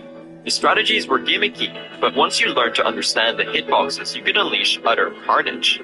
Both runners of the 107% and 112% all Pantheon bosses categories started theorizing about adapting to Flukeness routes once again. But the ones who were the first to do it were the Pantheon runners. Very soon, Flukeness 2 started popping up in Pantheon 1 individual level world records, and it was clear that Flukeness was here to stay. Despite all the patching and fixing attempts, here it was, once again, being used at a top level. It took a while to bring Flukeness to the big 100% categories, and due to the routing of getting Flukeness early, it didn't save as much time as many as hoped. 112% all Pantheon bosses speedrun world record Valico, who was the first to implement the fluke route into the category, estimated it was a matter of half a minute at most. And that brings us to the current day. We thought we would never see the day where Flukeness was viable on the current patch again, yet here we are. I guess the one takeaway from this story that matters is the following. Always test out Flukeness after a Hollow Knight update, even if it's not in the patch notes. Historically, it has always worked. Thank you for watching. Oh, and always remember to kill Great Hoppers for no reason. Who knows what you'll find?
While it may not have exploded onto the scene with the force of some of its contemporaries, it still didn't take long for Team Cherry's Hollow Knight to be considered one of the greatest indie gaming success stories of the decade.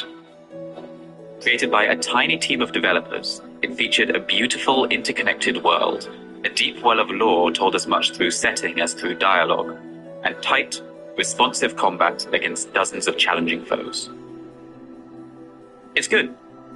You should play it. Now, there are a ton of videos that can be made about this game.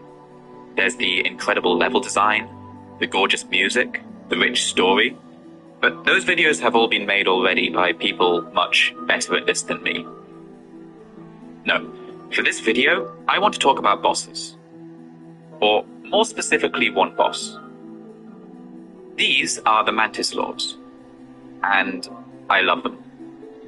Now, this boss fight might not be the hardest in the game, or the creepiest, or the most annoying, just stay still! But what makes it one of my favorite fights, not just in Hollow Knight, but in all of gaming, is how well it's integrated into the world of the game, embodied in the way it's set up and the way it pays off afterwards. So, that's what we're going to talk about. Before we start breaking down the Mantis Lords fight, I want to go into a bit more detail on what I mean when I talk about a boss being well integrated. There's a page on TV Tropes called The Giant Space Flea from Nowhere, which is used to describe those bosses that generally appear out of thin air, have no bearing on the plot, or are complete thematic clashes. But while these bosses are particularly egregious cases, they're really just the extreme end of a problem which I'd argue a lot of boss fights have to some degree, which comes down to a lack of proper setup. Think about how often you've been playing a game, and you've reached the classic big boss fight arena or end of level cutscene. And yet as you enter, you have no real idea of what the upcoming boss is going to look like. Maybe you can roughly surmise that because it's an ice level, it'll be an ice-themed boss, but that's about as far as you can go. Or conversely, think of how many bosses you've fought that, once beaten, are never seen or thought of again. Not only do they never show up again in the story, it's like they just fall out of existence entirely the moment you're done with them. See, here's the thing. Boss fights serve a whole bunch of different purposes in games that use them. To guard the end of a level, to guard a power-up, to test the player can use a specific ability, to progress the story, or just because the designer wanted to hurt you. And because bosses are such a useful multi-purpose tool, games tend to have a lot of them. And because of that, it's hard to give all of them a proper build-up and payoff before the player moves on to the next one. And that can be a problem, because a boss that has no real build-up is relying solely on the fight itself and maybe a brief intro cutscene to make itself memorable. And while that's certainly possible, it results in a lot more heavy lifting that the fight itself needs to be doing. And look, I'm not saying these are bad bosses or bad games that have them, but it is something to think about. If you really want to make a boss stand out and feel like part of a larger story, consider how you can foreshadow them, whether that's giving the player brief flashes of them throughout.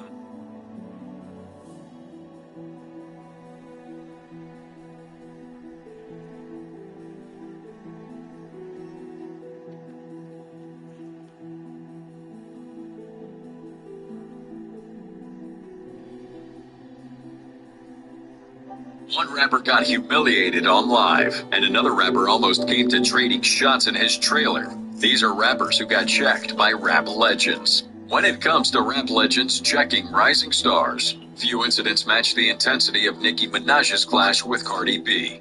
The tension had been building since Cardi's Bodak Yellow started climbing the charts, seemingly threatening Nicki's crown as the queen of rap. Behind the scenes, the industry was buzzing with subtle jabs, particularly after their motorsport collaboration, where they notably filmed their scenes separately. The situation gets more complicated, with Nicki's original motorsport verse referencing Cardi directly. I'm with a couple of bad bitches that'll rip the party. If Cardi the queen bee, I'm Nick Lombardi. That line was later changed to Quavo, allegedly at the request of Atlantic Records. The message was clear, though. There could only be one queen. However, Cardi had this to say about the verse issue. First of all, you changed your verse 2 or 3 times, and the day before we were supposed to do the motorsport video, you turned in your last verse of it. And I was not feeling of you talking about, oh, if Cardi the QB, I'm Nick Lombardi, following it up with, bitch, my son go sit on a potty, bitch, you're not my coach. Because you never helped me to get in the career, and I'm nothing like you, so I'm definitely not done. I'm a real person, you not. Everything came to a head at the 2018 Harper's Bazaar Icons Party during New York Fashion Week. What starts as a confrontation over alleged comments about Cardi's daughter, Kulture, quickly escalates into physical chaos.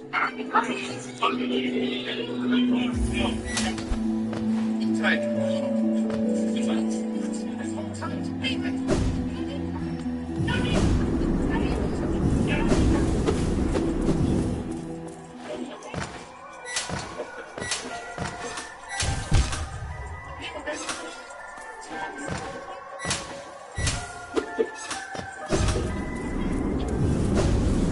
aftermath played out on social media, with Cardi claiming that she was defending her honor as a mother after Nicki allegedly liked negative comments about her parenting.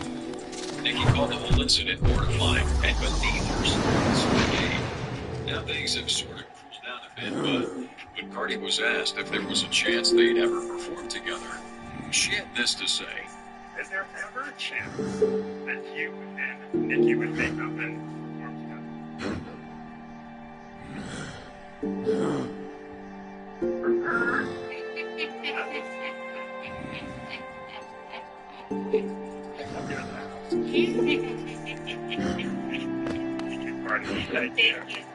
Throwing shoes wasn't the wildest thing to happen at an industry event that year.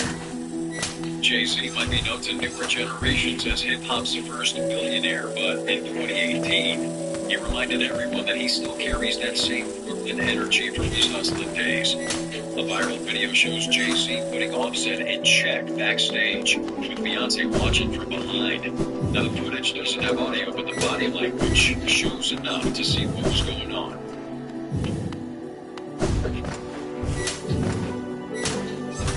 The word is that the tension sparked from Offset's plans to drop a track called She's My Beyonce for Cardi B. While neither artist ever spoke publicly about what really went down that night, the footage made it clear that some serious words were exchanged. What's real is real, though.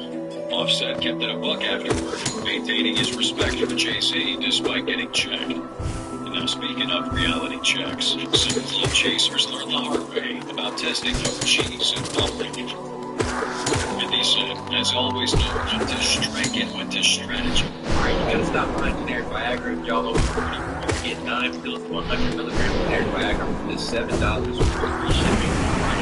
If you think it's a scam like I did at first, people, no doc visits, no phone calls, nothing. I just answered a few questions online, and 3 days later, my script was that money. They even shipped it for free, so I only ended up paying $7 for the whole thing. And it's low-key in a plain package for your privacy. In like 30 minutes of trying one, I knew this was that real generic Viagra. Its confidence is through the roof, and it works even better than the name brand. My wife ain't stopped smiling. This 100 milligram generic Viagra for 87 cents a pop is the deal of a lifetime. Go put a smile on your wife's face. Get yours right now before Friday plans run out.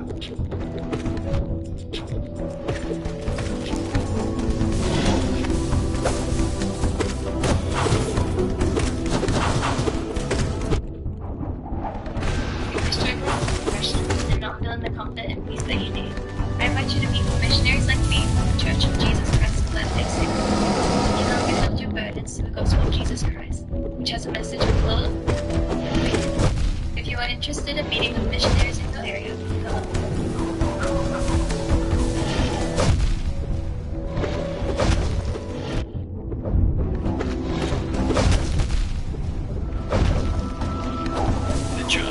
A lesson learned from the hard knocks of Queens to hip-hop dominance. The wisdom's on full display with SoundCloud rapper NFL dude tries testing them during what should have been a chilled evening. Nicki Nicole.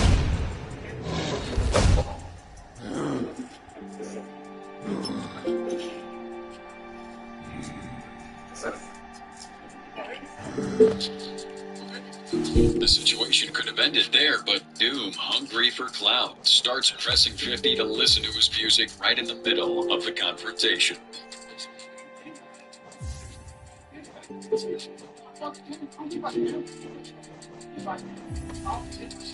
He just wanted you to just stay. Rather than letting things escalate, 50 flips the script, dropping some OG wisdom on the young rapper.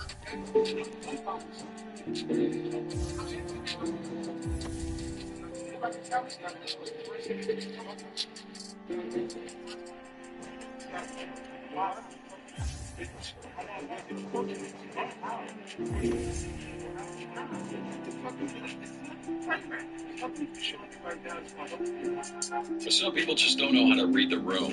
When Duke comes back for round 2 later on, thinking he can catch 50 slipping, he finds out why you don't keep testing a veteran's patience.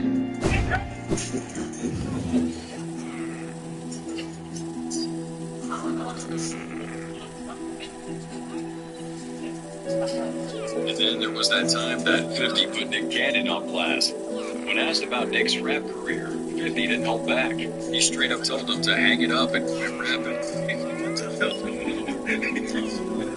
It's not right. It's wrong. Just tell you, like there's never a moment when you said something that was like bars. While some new artists get checked for disrespect, others learn the hard way about wasting opportunities. Sometimes the biggest L's in hip-hop come from not knowing when to be humble. Case in point, Ola's interaction with Gucci Mane in 2019. Gucci was trying to put the young rapper on, even blessing him with features and that crucial industry cosign that every up-and-coming artist dreams about. The situation comes to a head during an IG live session where Gucci, being the OG that he is, was discussing plans to finish their collab track. Instead of showing appreciation for the opportunity, Ola started moving funny with his responses. I might get up here like you up tonight. And don't keep saying Mike, man. I need you to do this, man. I'm faithful. Gucci, who built his reputation on keeping it real, wasn't about to let some new-level artist disrespect him. When Ola kept pushing it, Gucci had to remind him who was really doing who a favor. Now, you on that book, yo. You act like I can't believe it. But now, everything something for you, really? So they tell you anything else, you talking about try me, you know the whole Nah, man, we don't lie. I really feel fine. Nah, we ain't gonna do all that on line. I think I was gonna tell me I'm the reason don't tell me for my life. And just like that, what could have been Ola's big break turns into a cautionary tale about respect in the game and those who paved the way. The incident proved that in hip-hop, opportunity knocks, but disrespect closes those doors, sometimes burning the game. And disrespecting an OG was nothing compared to crossing the line about someone's family. This guy's never been the one to bite his tongue, especially when it comes to respect. When young John crossed the line during this radio interview, trying to get T.I. to discuss his personal struggles with 90 on air, the king of the South had to check it real quick.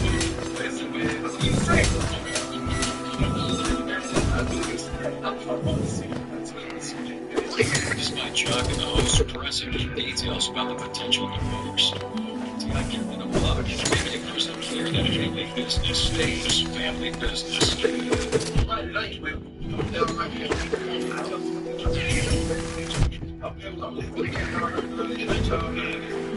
Well, we love this song.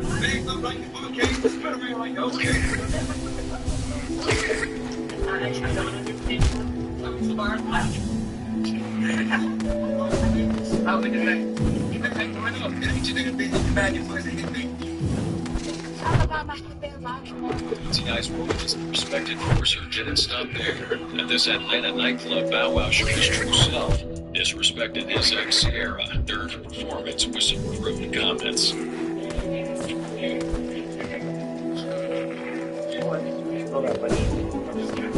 After the video of Bow Wow claiming I had this beat first went viral, the OGs knew it was time for an intervention. Bro, this is an intervention right here.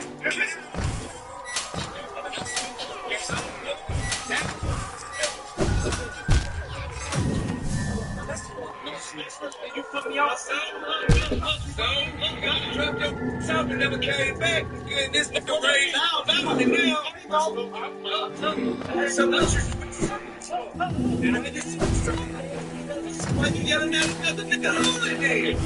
Yet those family matters seemed minor compared to one of hip-hop's most brutal takedowns in rap history. That arrest for last year shot the president's name at the Living Spaces Sleep Center. Save them $500 on select tempur-pedic mattress and adjustable base sets. Can't save them $400 on select CP mattress and adjustable base sets. The list of President's Day event only at the Living Spaces Sleep Center. 10 out of 10. In that pizza shop. That noodle spot, which you have time for 0 out of 10 nights. Fortunately, DoorDash knows all your neighborhood hotspots, so you can always get the best of what's around. We wish you the best of luck with that. Shake up your dinner routine. Order with DoorDash.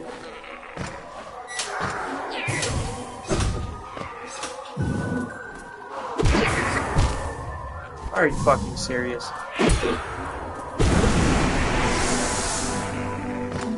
The beef between Machine Gun Kelly and Eminem stands as one of hip-hop's most brutal reality checks. It all starts back in 2012 when MGK makes this rookie mistake of tweeting about M's daughter, Haley.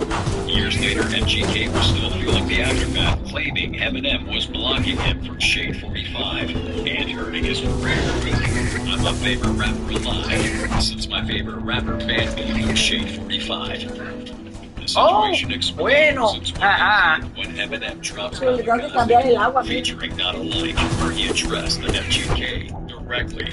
The track wasn't just a warning shot, it was M letting everyone know he had it around about MGK's disrespect regarding his daughter. If you want to come at me with a submachine gun, then I'm talking to you.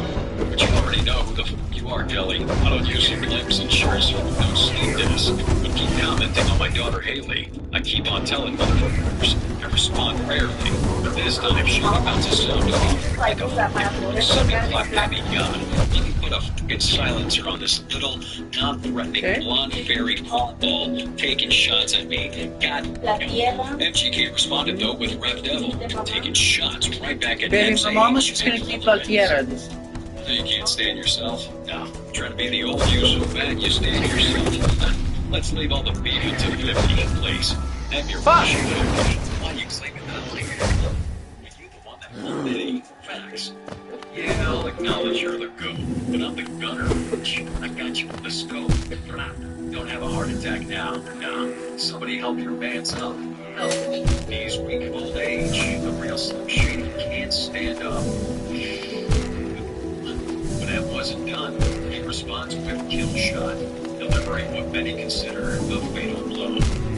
Yeah, I had enough money in 02 to burn it in front of you. Oh, younger me? No, you're the black me. It's funny, but so true. I'd rather be 80-year-old me than 20-year-old you. Kelly, don't be putting your name next to Ja, next to Benzino. Nah, mother... Like the last motherfucker saying alien vein, alien brain, you Satanist. Yeah, my biggest flops are your greatest hits. It's your moment. This is it. As big as you're gonna get, so enjoy it.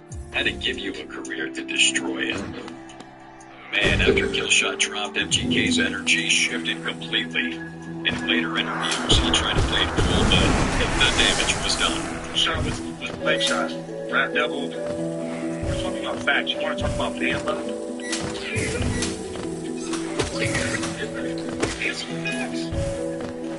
M even addressed that beef in an interview, telling everyone the real reason he destroyed MGK. You know why I dissed him? The reason I dissed him is actually a lot more petty than that. The reason that I dissed him is because he got on. First he said, I'm the greatest rapper alive since my favorite rapper banned me from Shade 45 or whatever he said, right? Like I'm trying to hinder his career. So what about you? Think I actually fucking think about you? You know how many rappers that are better than you? You're not even in the fucking conversation. This whole thing served as a reminder that some legends in the game aren't just respected for their past. They can still remind you why they earned that status in the first place. And though that beef was legendary, some rappers learned that lying about relationships can get you checked real quick. Sometimes clout chasing comes with consequences, like rapper Yella finding out when he tried to stir up some drama with Offset in 2018. Using Offset's own Ric Flair trip beat, Yella dropped Cardi B track, making some bold claims about Cardi B. Offset, you better watch your boy, Shaman. Not stopping there, Yella started posting old pictures with Cardi B, trying to suggest there was more to the story. Cardi showed her the ropes to this shit. Offset wasn't about to let someone disrespect his family name, so he got straight to business, hitting up Yella directly to set things straight.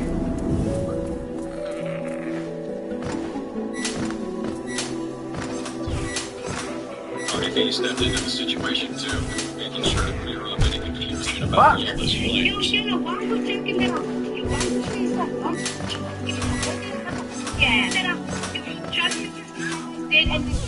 The whole situation got wrapped up in 2022 when Yella finally had to face the music during an interview, backing down from his previous claims.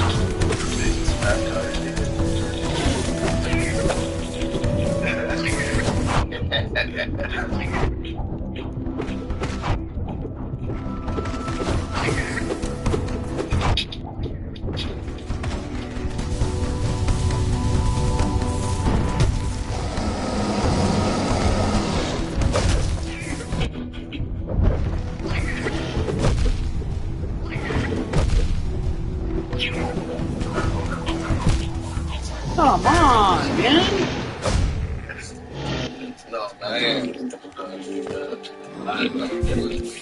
While some beefs start over lies, others pop off over unpaid debts. YK Osiris learned the hard way that success in rap comes with responsibilities, especially when you're taking loans from industry heavyweights. After his hit Birthday put him on the map, Osiris found himself in a financial mess, owing money to some of the biggest names in the game. The situation got real when Lil Baby decided to check him about his debt in the middle of a jewelry store, putting him on blast during an Instagram Live.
Even Drake got involved. Turning his $60,000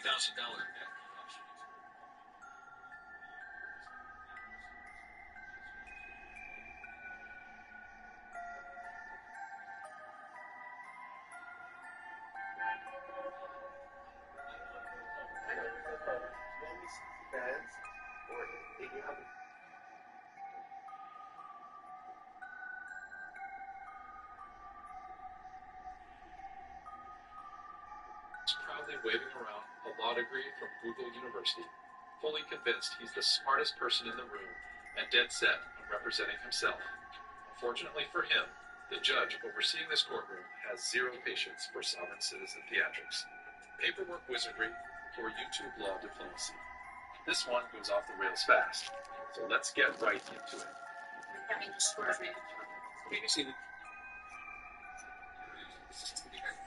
Alright, we are on the record in case number 25 TRD 01258. Caption the state of Ohio versus Jeremy Lankin Jr. That's you, sir? Alright, so the record's reflected today. Miss Yeagers here on behalf of the state of Ohio. This matter is scheduled for a trial of the court. The defendant is charged with two counts involving driver's license violations. One is driving under a OBI suspension. Silly doggy The other cookies. is it looks like it says security on the citation, but according to the new Albany Municipal Code, it's basically just driving under forfeiture. What I have is a financial responsibility. Yeah. So the driving under an OBI charge, or under an OBI suspension charge, is a first-degree misdemeanor. Carries up to $1,000 fine, up to a 1-year license suspension. That's pretty mandatory minimum penalties of up to, or at least 250 day license suspension, and at least 3 consecutive days in county jail. The other charge is an unclassified misdemeanor for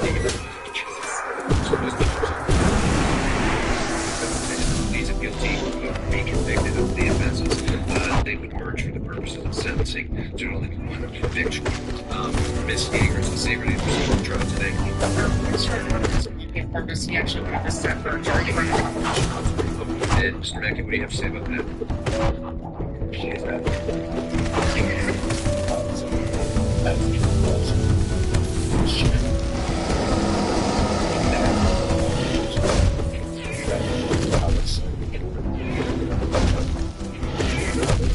Why don't you just typically have it first?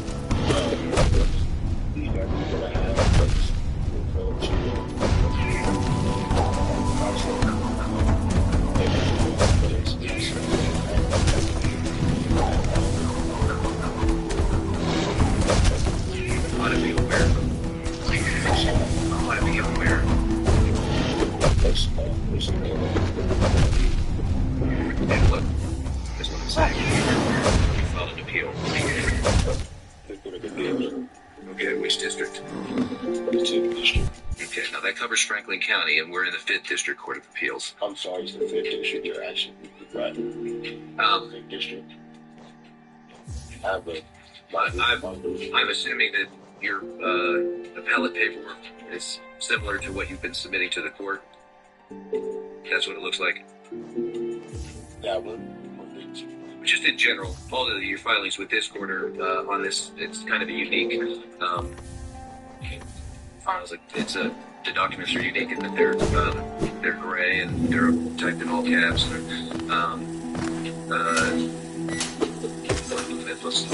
What you just filed this morning was filed in the United States District Court in the District of New Jersey in the Newark Division. And this is obviously Newark, Ohio. Rule number 1 representing yourself is at least knowing what state you're in. Filing your sovereign citizen scrapbook in Newark, New Jersey. Your case is actually in Newark. Ohio isn't just ineffective. It's the legal equivalent of doing absolutely nothing, but with extra steps and a generous helping of self-inflicted stupidity. Here's what I will tell you, Mr. Mackey. You do have the right to have a trial by jury, but in order to do what we call a petty offense, and a petty offense is anything punishable by less than 1 year in prison, the jury trial is not automatic. It has to be demanded, and Rule 23 of the Ohio Rules of Criminal Procedure require that jury demand be made not less than 10 days before the scheduled bench trial. So your request for a jury trial would be untimely. Now, I'll entertain a position from the state in that regard. Do you intend to represent yourself about whether you have a bench trial or a jury trial? Or did you, are you going to ask the court to appoint an attorney to represent you? Well, I'm going to go ahead and I'm going to deny I construe to be a motion to continue for the purpose of setting the matter for jury trial because the matter's been pending for quite some time. Let's see, all of February, all of March, and now halfway into April. And so that it did have an ample opportunity to submit a demand for trial. I attribute that demand was made in an untimely fashion today. So reflected the motion was made, but the court denied that. So your options at this point, Mr. Mackey, are to either have a trial. The state has indicated it is prepared to proceed. You have a right to wish to change your plea from not guilty to guilty or no contest. But I do not believe the state is inclined to dismiss the charges. Is that correct, Ms. Yeager? Correct, Your Honor. So how would you like to proceed? Would you like to have your trial today, or did you want to change your pleas from not guilty to guilty or no contest? Your Honor, if it please the court, I motion that this case be continued in the state because the case is now on an appeal in the 5th District Court of Appeals. Also, the case has been petitioned to the Ohio District Court of Appeals. 223C.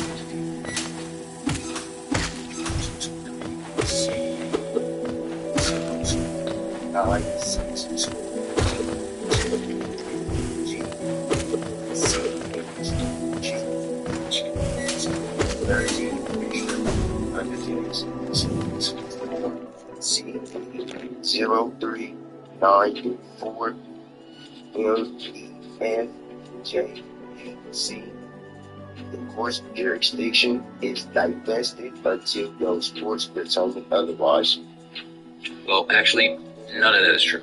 I guess he completely tuned out the part where the judge very clearly said, "This is Ohio, not New Jersey." And honestly, you've got a respected judge who flat out refuses to let a sovereign citizen turn the court to some kind of legal fantasy playground.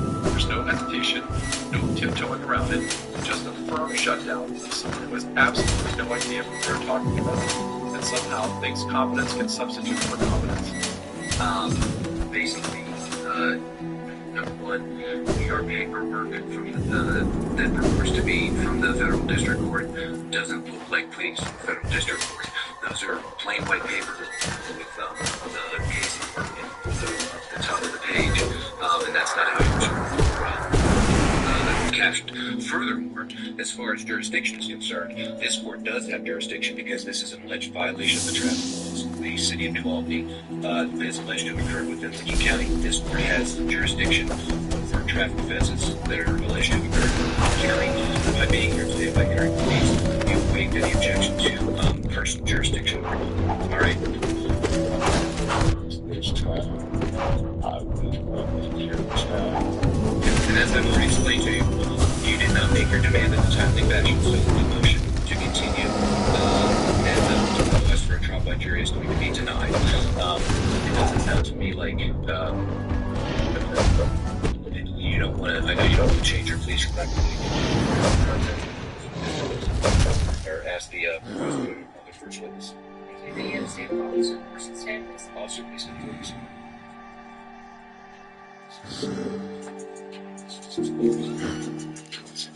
Oh, actually, before he does that, Mr. You can have a seat. Mr. Mack, you indicated that you do wish to represent yourself, correct? Is that right? Okay.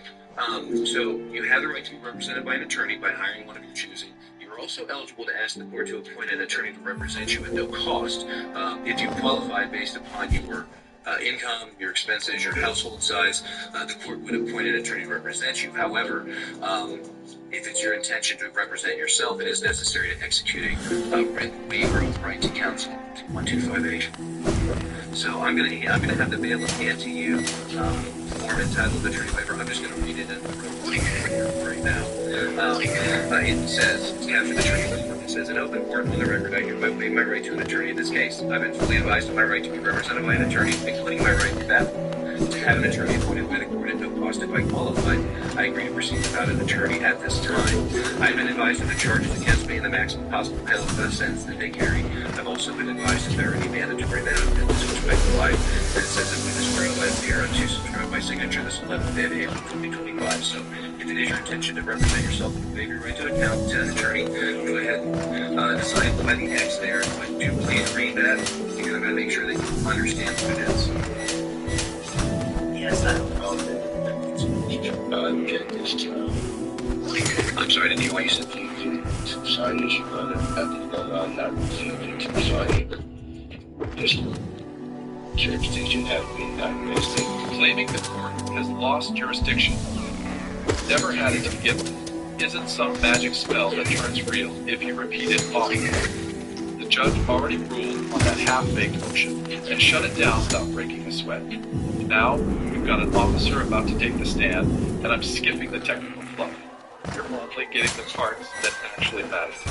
Okay, well, I've already ruled on that, and that can certainly be appealed at a later time. But this part of the case, this part of the process is going to go forward. If you later appeal, if you're found guilty, let's say guilty, but if there's a conviction that's entered, you have the right to appeal to the 5th District, arguing that this court never had jurisdiction over you, which means basically this will not count, but you don't get to make.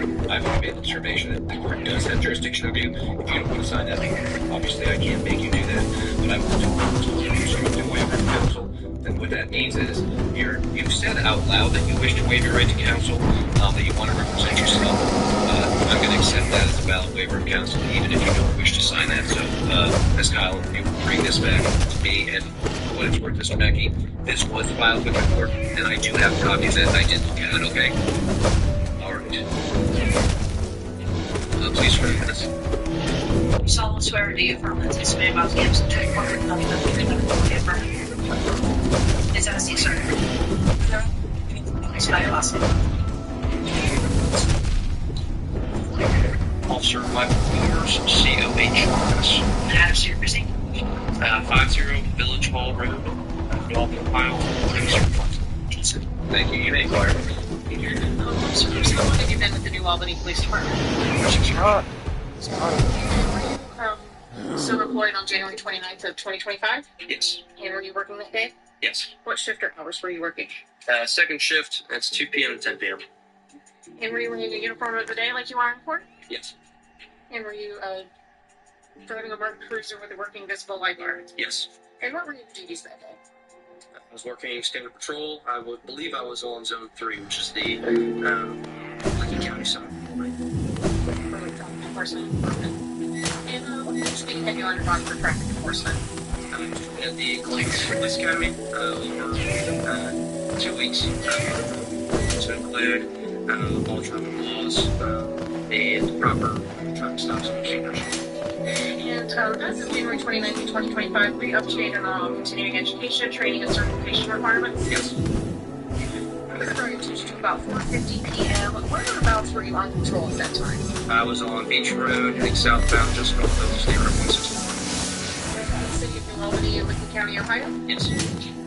On patrol, what was your attention to the defendant's vehicle? As he was traveling northbound, making a left turn onto the State Route 161 westbound Walnut, I observed he had dark tinted windows, which initially drew my attention. Then as he passed me, I made a right-hand turn from behind him, and his license plate. And his license plate, when you were in that, return anything? It did turn I observed that his license plate had expired. I should say expired on July 8th of 2024. And so the approach the defendant for the stop, did you inform him as to the reason for the stop? I did. And did he have anything to say about that? He stated he was aware that the registration had been expired. And did he have a driver's license for you too? He had an identification card. An ID card? Okay. Were you able to then go back to the unit and run his driver's license status? Yes. And what did that return? Again, through my computer system, that it showed he had multiple active suspensions, one of them being the OBI suspension that he was cited with, as well as the 2 non-compliant suspensions. On my system, the reason why it was shown on the second citation as a security suspension, that was the label, read through the system there, was the financial violation. So, Mr. Mackey, you have the right to ask this question, but you have the right to ask this witness question if you wish, but you're not required to. And once the state's rests its case, you'll have the right to present evidence on your own behalf. But this portion of the trial is just for questioning. Do you have any questions for the officer? Never stop laughing at seeing geniuses. Insist on representing themselves. How do you even dodge them? They forget that they're supposed to actually do something once the trial starts. By sitting there in silence, he's effectively telling the court he has no issue with the witness, no issue with the testimony, and no issue with losing. But hey, he's an open bear.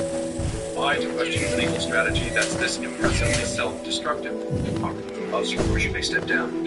Any additional witnesses we have this evening? No, Your Honor, subject to the admission of Plaintiff's Exhibit 1, the state witness. So, Mr. Mackey, the state is asking me to admit the certified BMV records of evidence. If I grant that request, then I'll be able to consider that making my decision on whether or not the state is met its burden beyond a reasonable doubt.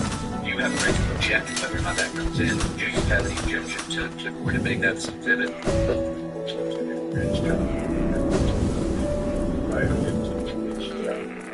Okay, well, you discussed that already, Mr. Mackey, so at this time I'm just asking whether or not you have an objection to the admission of the exhibit. And on what basis?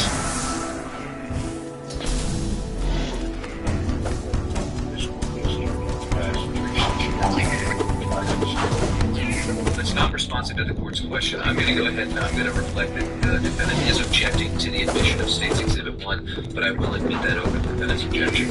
Does the state rest? Yes, Your Honor. All right. Now, Mr. Mackey, the state has rested its case. In our system of justice, it's always the prosecution's burden to prove guilt beyond a reasonable doubt before others can be convicted. The defendant is never required to produce any evidence, call new witnesses, introduce any exhibits in the record, or even testify on their own behalf. And if they don't, I don't hold it against them. It doesn't lessen the state's burden of proof. It doesn't diminish your presumption of innocence.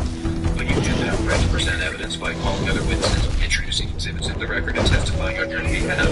If you elect to take the witness stand, however, you will be required to either swear or agree to tell the truth in giving me your side of the story. And when you're finished giving your side, you will be required to answer any questions from the prosecutor on behalf. So, other than yourself, do you have any witnesses that you'd like to call today? Okay, and do you wish to testify on your own behalf?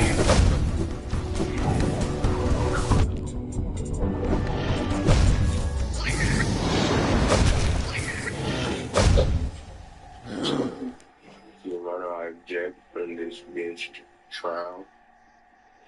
Respectfully, Your Honor.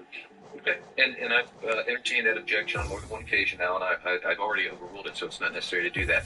But you are creating a record here, Mr. Mackey, so that, we're recording all this. You'll certainly have the right to obtain a transcript of the proceedings and pursue your jurisdiction issue. But again, my question that I'll ask one last time is, do you wish to testify on your own behalf? No, you're not doing yourself any favors here. You didn't challenge the witness's testimony, you didn't present any evidence of your own, and you didn't offer so much as a basic defense. At this point, it's genuinely hard to imagine a lawyer who would be worse than you doing absolutely nothing. And now, zero defense of the record, all that's left is for the judge to rule and hand down the sentence. Okay, very well. The court's heard testimony from Officer Gordon. It finds to be credible that he was on duty on the date in question, that he executed a traffic stop upon discovering that the registration on the vehicle was expired, that he made contact with the driver who he identified as the defendant, and upon reviewing all the information provided by the Bureau of Motor Vehicles, determined that he was under both an OVI suspension as well as a Financial Responsibility Act suspension. The court furthermore has admitted into evidence of the defendant's objection, admittedly, a certified copy of the defendant's driving record through motor vehicles, and it does in fact list both the non-compliance suspension as well as the OVI suspension, and reflects the expiration date of the registration as being prior to the date of the traffic stop. So I do find that the state has been its on those recounts and there are guilty findings. You had the right to make a statement today, Mr. Mackey, or make any decisions regarding your sentence, but you're not required to. Is there anything that you would like to say other than the jurisdictional issue? All right, thank you, Mr. Mackey. Miss Yeager, did the state wish to be heard on matter sentencing in which driving under suspension charge did the state wish to elect to have a matter of conviction and sentence? We would like to undergo the OVI suspension, Your Honor.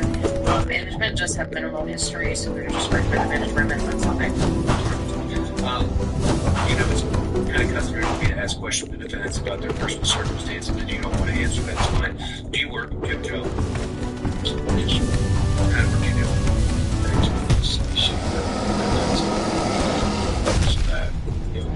Is that what you were doing that day? You were working out of warehouses. Did you work for yourself? Do you work for yourself or do you work for a company? Okay, how long have you worked for? Okay, well, here's the thing. One of the reasons why I'm asking these questions today is, as I mentioned earlier at the beginning of the proceedings, the court is required to impose at the very least a 3-day jail term. I don't want to cost you your health. Do you work Monday through Friday? Saturday. Monday through Saturday. Normally we do not have, let me go ahead and pronounce sentence first and then we'll talk about that. Hey, Mr. Mackey, you were just given your citation and then you were free to go and they didn't take you to jail today. Alright, as far as the registration is concerned, the fine on that charge is going to be a $25 fine. On the driving of the OVI suspension charge, it's a 3-day jail term, a $250 fine, and a 1-day license suspension to be start today and as of midnight. Cost will be assessed. Now, the reason I was asking about your work and everything else is, as I said, I don't want to push you, but I don't have any discretion when it comes to those 3 days in jail. Normally, we require defendants, I'm assuming you don't want to go today, right? No. Okay, so it's customary for the dates like personal enforcement dates, and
It's called NVIDIA Surround. Yeah, how do I set that up? You know, it's actually easy. You'll need at least 2 monitors. Got it. Then you'll want to open up NVIDIA Control Panel and hit Configure Surround PhysX. Wait, I don't need extra software? Nope. Then check Span Displays with Surround. Wait, what is that PhysX? PhysX, like the explosions. That's to run on the CPU or a different GPU thing. Okay. In the next screen, you can choose which monitors to use, resolution across them, and refresh rates. What if I have different monitors? So, like a 203 Hz one and a 260 Hz monitor, you can lock to the lowest resolution and refresh rate of your setup.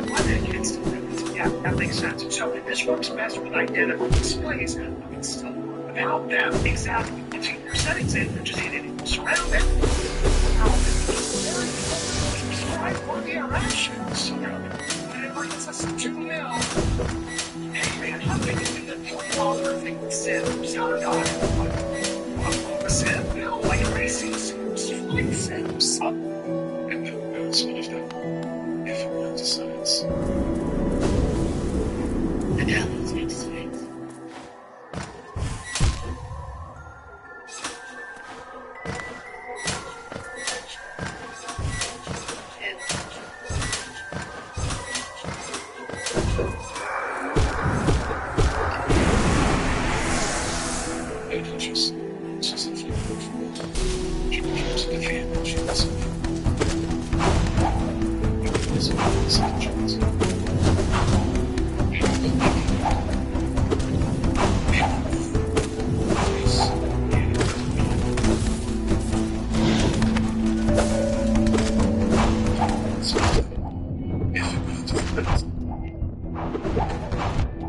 Downloads next songs.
Serve two queens. Now I'm going to pledge myself to Queen Daenerys of House Targaryen. There was nothing to discuss. First, before dealing with them, we will deal with whatever is left of you. I'm grateful for your loyalty, but my dragon died so that we could be here. It's all for nothing. And he died for nothing. I know. I'm pleased you bent the knee to our queen. I would be that not yours. Have you considered letting me hide every now and then? Just a bit. I'm not going to swear an oath I can't understand. You'll come back father if you want. Tell me that's the attitude that got you killed. And false promises. Stop meaning anything. No one says only better and better lies. And lies won't help us in this fight. That is the problem. Or the problem is that this is how we stick with it. What? Everyone stays here. I didn't come all this way. I have my hand on it. Since you were behind me, I could have stayed in that seem to be dangerous. I did it. I should have see my sister. We all go home. Where we start. Serve two queens. Now I've already pledged myself to Queen Daenerys of House Targaryen. Then there was nothing.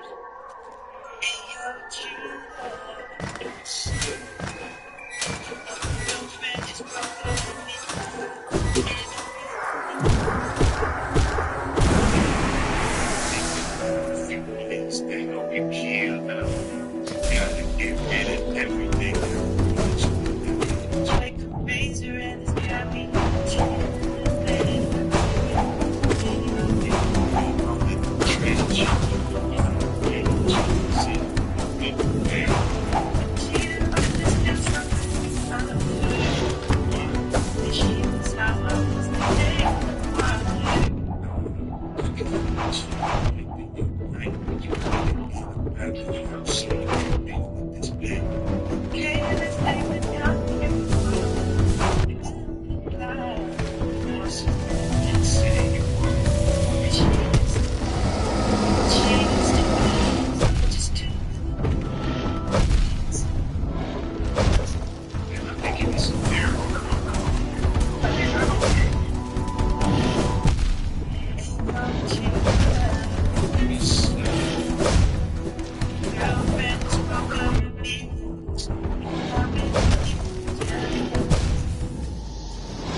Gotta get rid of everything.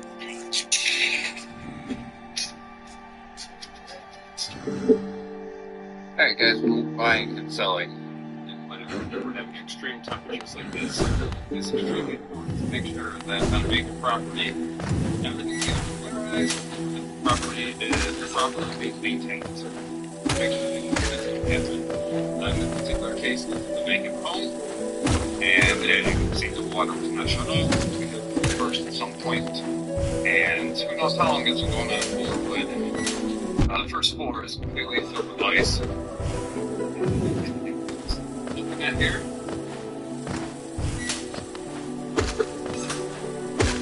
I'm gonna walk around the backside. That as well.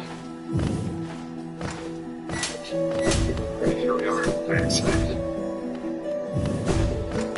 Same thing that we just had.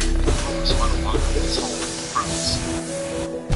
Now we are unable to see any windows or doors. Again, buying, selling, investing, just fill a property inspection with your architecture investment. Again, buying, selling, in winter, we're having extreme temperatures like this. It's extremely important to make sure that on a big property, everything's either been winterized or the property is properly being maintained. Make sure it's been kept. In this particular case, we're making fun. And as water being shut off, we have a pipe burst at some point. And who knows how long this is going on for, but the first floor is completely filled with ice. Looking at here.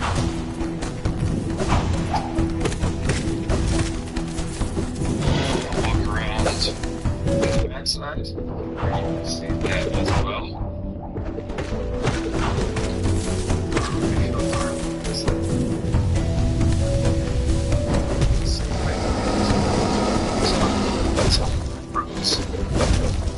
Now we are unable to see any windows.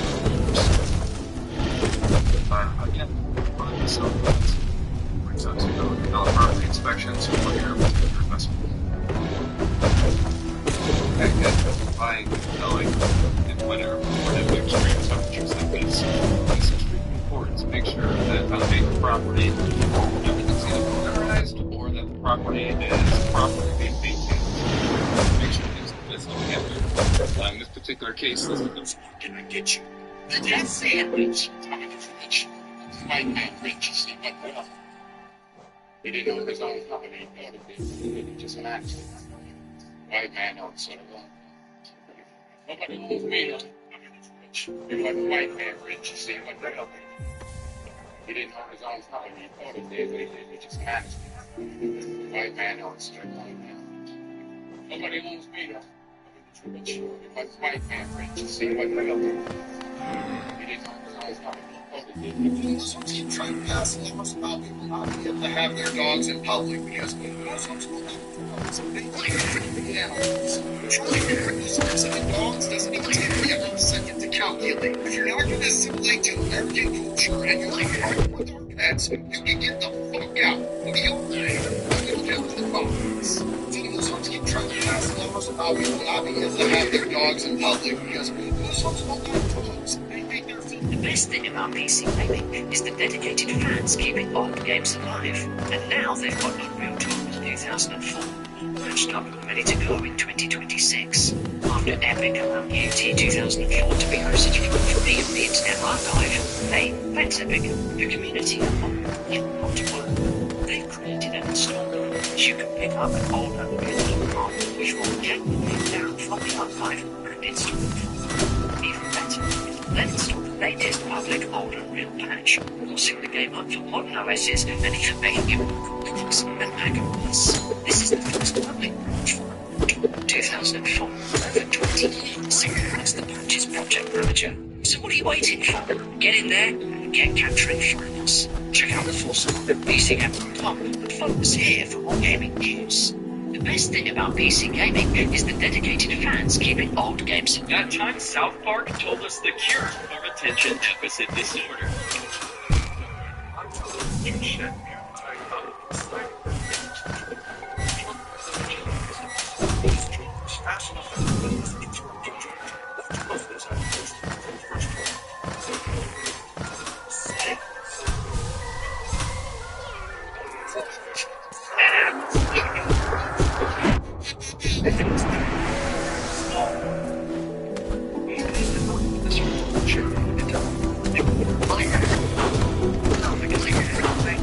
That time South Park told us the cure for attention deficit disorder.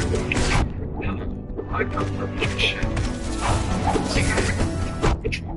Showing your attention levels at this orange has changed faster.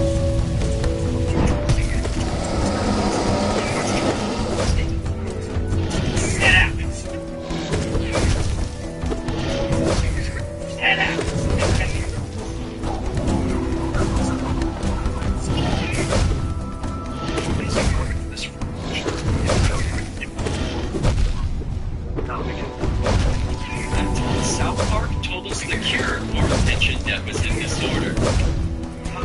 I'm Dr. Richard Shit. Guys, I'll never spell this little.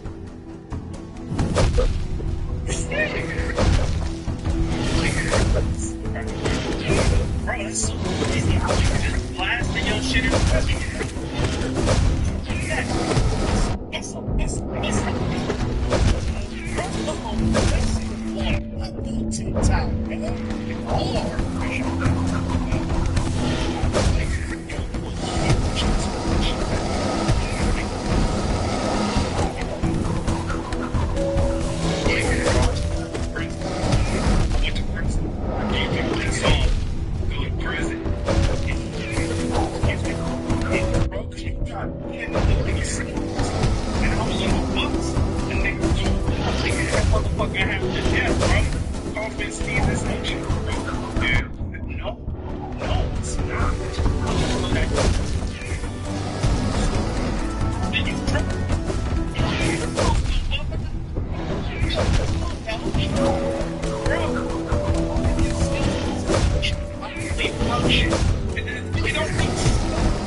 Especially, do not listen to me if I ever run into you in public and try to correct you about bodily functions or anything that has to do with anatomy.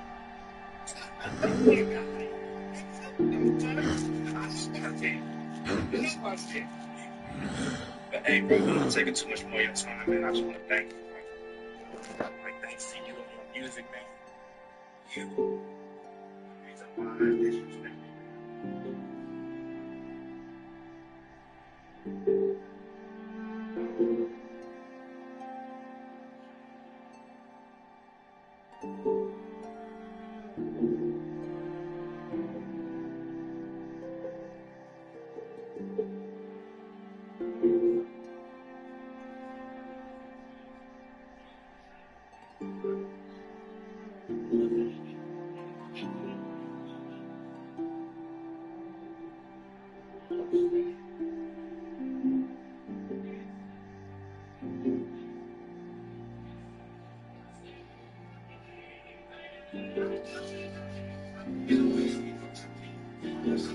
It's between appendix season here.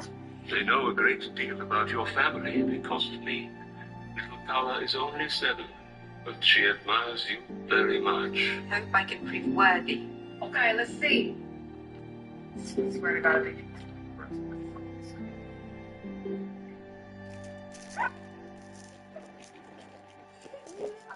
You're done. No, let me try this again. Let me try this again, okay? That can't be it. Motherfucker. I mean, you know what? I'm gonna try to try. Okay, let's see.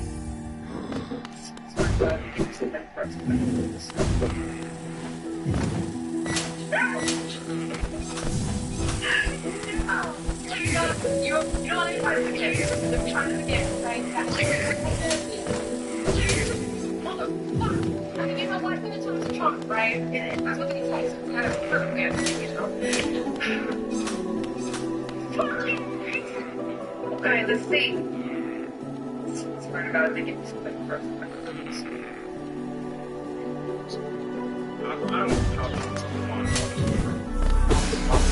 Tell me what? Hey, bro, not that sure he ever spotted this year. This me back. It's just back. Here and play. Come on, I'll get right.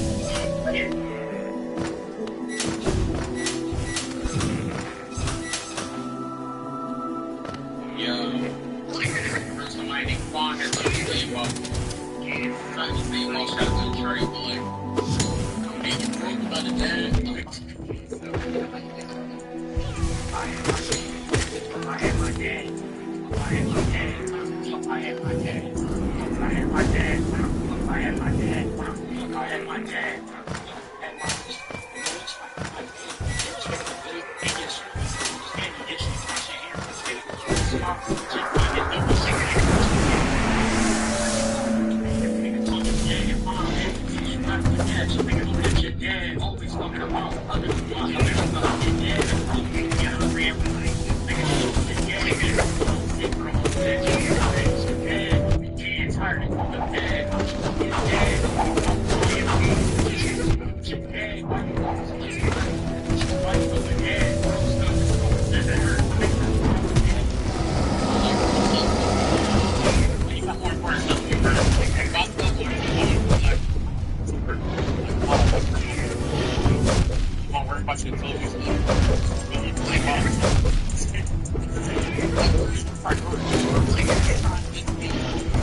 Welcome back, everybody.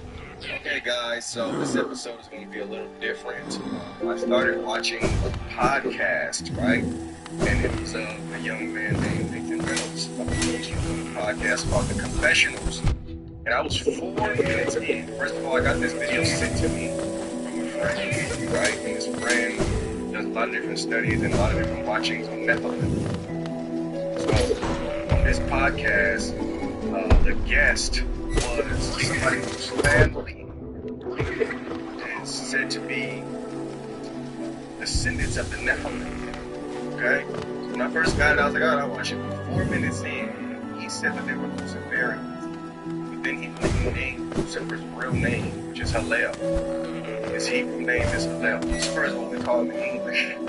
He said, yeah, Luciferians, they worship Hallel. I said, oh, shoot. I gotta watch it again with y'all. Okay? I gotta watch it with y'all. We can watch it together. This is my first time seeing it. This is also your first time seeing it. Let's just check it out. You come from a family that people describe it as a Illuminati family. Is that how you describe it? That's not how I would describe it in the same way. I'll be honest. It's I think it's just a popular catchphrase that a lot of people are borrowing into. No, I come from a family that they believe they are descendants of the old gods. That's the best way to say it. That they believe that they are carriers of the seed line that gives them the divine right to rule. And that is what gives them justification spiritually, emotionally, psychologically, scientifically to dominate the lesser species against humans. Against the lesser species of man. They do not believe they are a human in the same way. They believe they are something other than. And that's descendants of this higher ruling species that is from the celestial realm that descended in the days of Jeremy came down and ran with the daughters that they traced their seed line back to Gilgamesh to Nimrod. And so this is what the dynastic families believe they have as a superiority in their genetics on one side and the ability to commune with the divine. And so their children are progenitors of these, what somebody call abreactions, mutations, these skills, psychic abilities, that kind of stuff, all variants of it. And so they raise up their children in this path which involves a tremendous amount of shattering of the identity so that there's compartmentalization of it. And it allows them the ability to train their child up in a way that makes them conducive to the family. I call them family. That's what I call them. You know, it's a better word, mafia, than anything else. But we call ourselves, I can't ever call themselves Illuminists. Yeah. Right? They're Luciferian. That's for certain. They worship Hallel. And Shahar, as he's really known, but for reasons and what people are ascribed to, you know. Interesting. All right, so I want you to start your name code.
Hey, are we right? Hey, kid. So this kid, maybe he's a teenager. He said the N-word.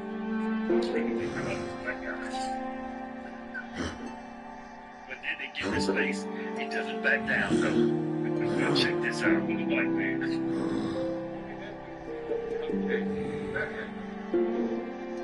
Hey, brother, here's a cupcake. Have 2 in the morning. Get a bite. Get a bite. So, just so y'all know, this guy is a straight up. Yeah, well, the streamers, they do this. They go out in public for trauma. Yeah, so why don't you go up to somebody saying that you're trying to be a cupcake at 2 o'clock in the morning and it's okay for him to eat it? Yeah.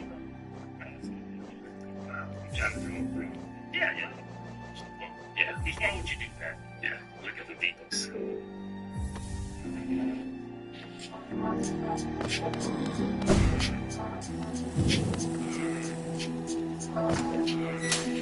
Hey, brother, here's a cupcake. Have 2 in the morning. Get a bite. Get a bite. Yeah. Man, all the express disability, man. Oh, not for y'all. Really is.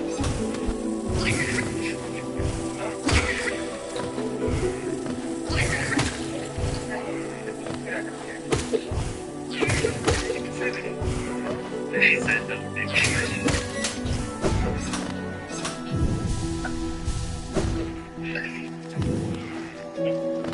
Yeah, that's not the yeah, right. It's like no. It's like so.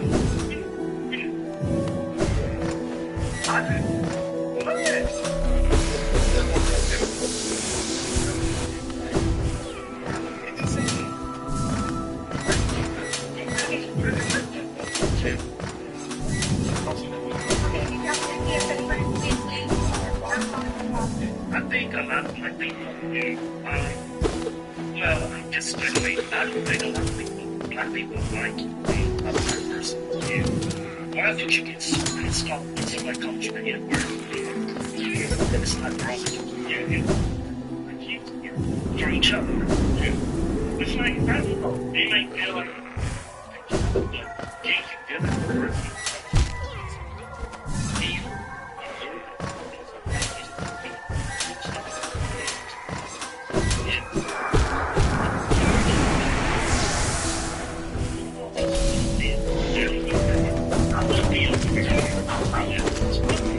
I think it was disrespectful how they approached it. Yeah.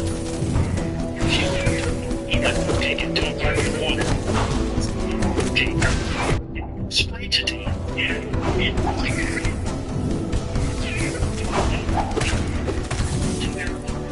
Insane.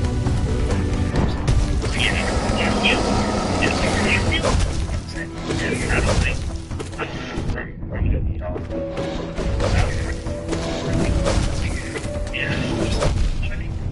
Gets them power.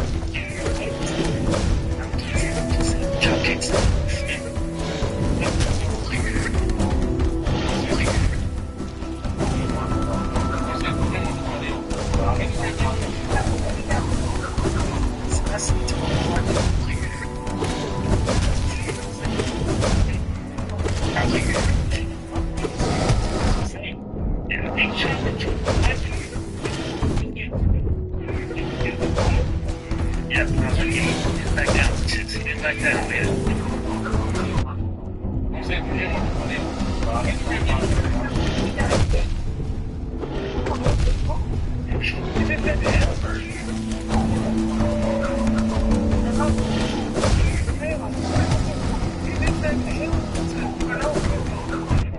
So why do we have to leave it? What do you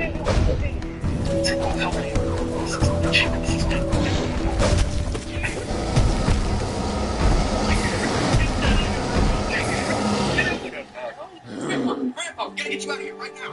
Hey, give me 1 second, buddy. Hey, no! Where's my guy? Screw your applesauce, Grandpa. There's a fire happening outside. It's here. That's what I'm talking about. Well, looks like a bunch of fucking government officials violated the amendments of the U.S. and the people are actually doing something about it.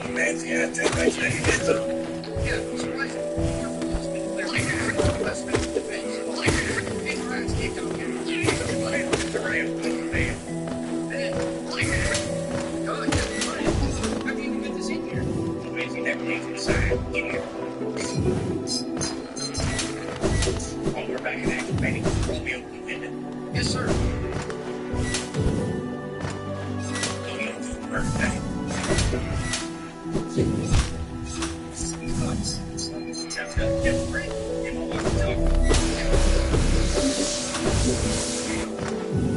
Turn this shit around. Come in.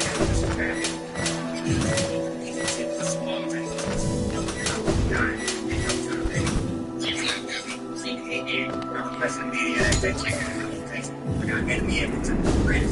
69, 420, send in the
Gotcha, bitch.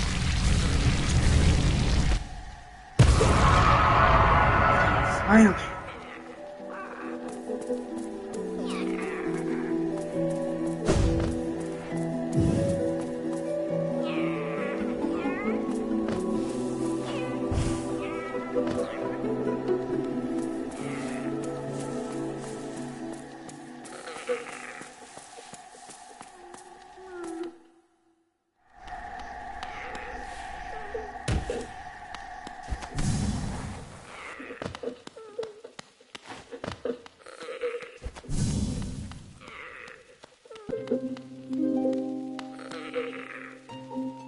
Zuma Hong Kong.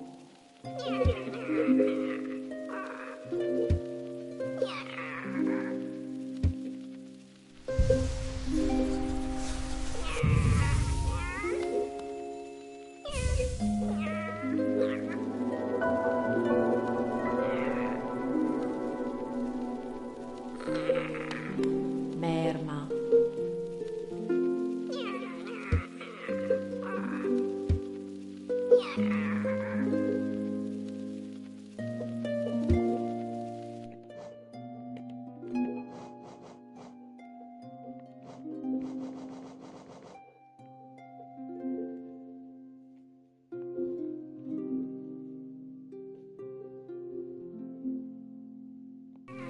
Akomanya.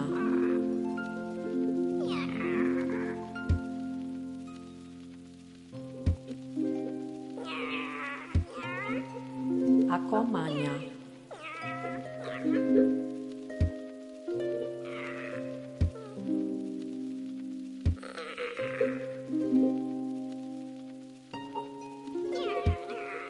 Yakura.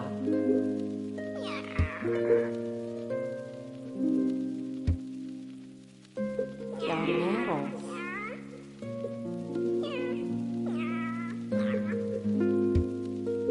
Llaneros.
fine.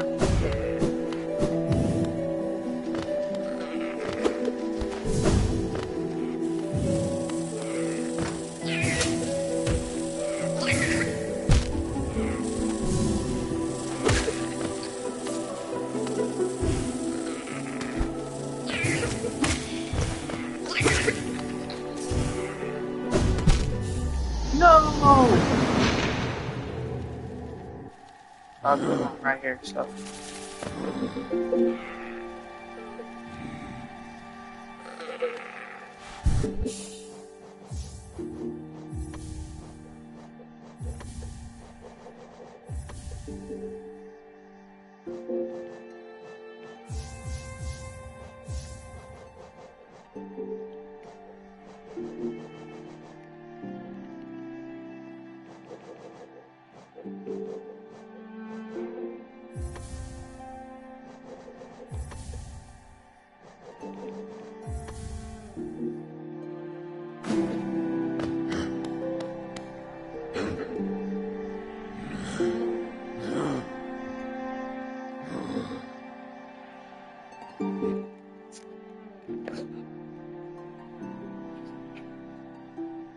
Oh, and then the other half of the white chocolate.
You help me. I don't know. I can try. Or I lie awake all night, staring at the canopy, thinking about how they died. As you mentioned, help you sleep. Do you know what they did to my brother? Oh, you have a big scratch on your back. I know, it's not that big. Look, it's like this. Yeah, not that big. It is big.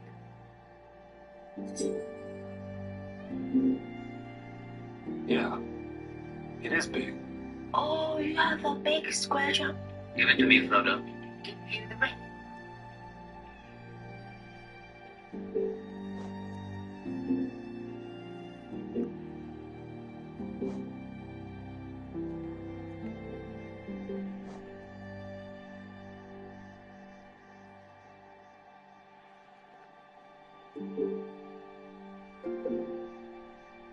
All warrior grave locations, Hollow Knight.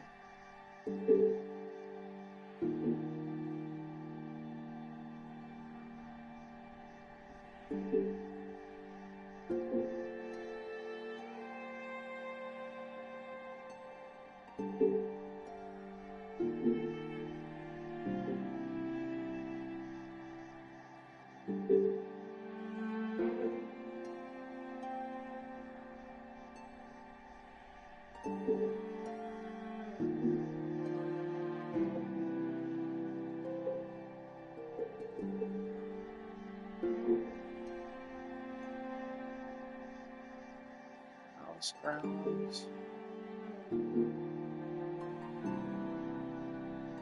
Basin.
Scrounges.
He needs to do something about this. He won't be able to sleep if it keeps up. He needs to go get some medicine. The man gets bundled up and heads out. It's lightly snowing as he walks to the pharmacy. He can't help but admire the way the moon hangs in the sky. Beautiful beacon of light in this dark winter evening. Inside the pharmacy, he finds the cold medicine section and picks out a cough suppressant. He takes it to the counter and decides to get a few candy bars, too.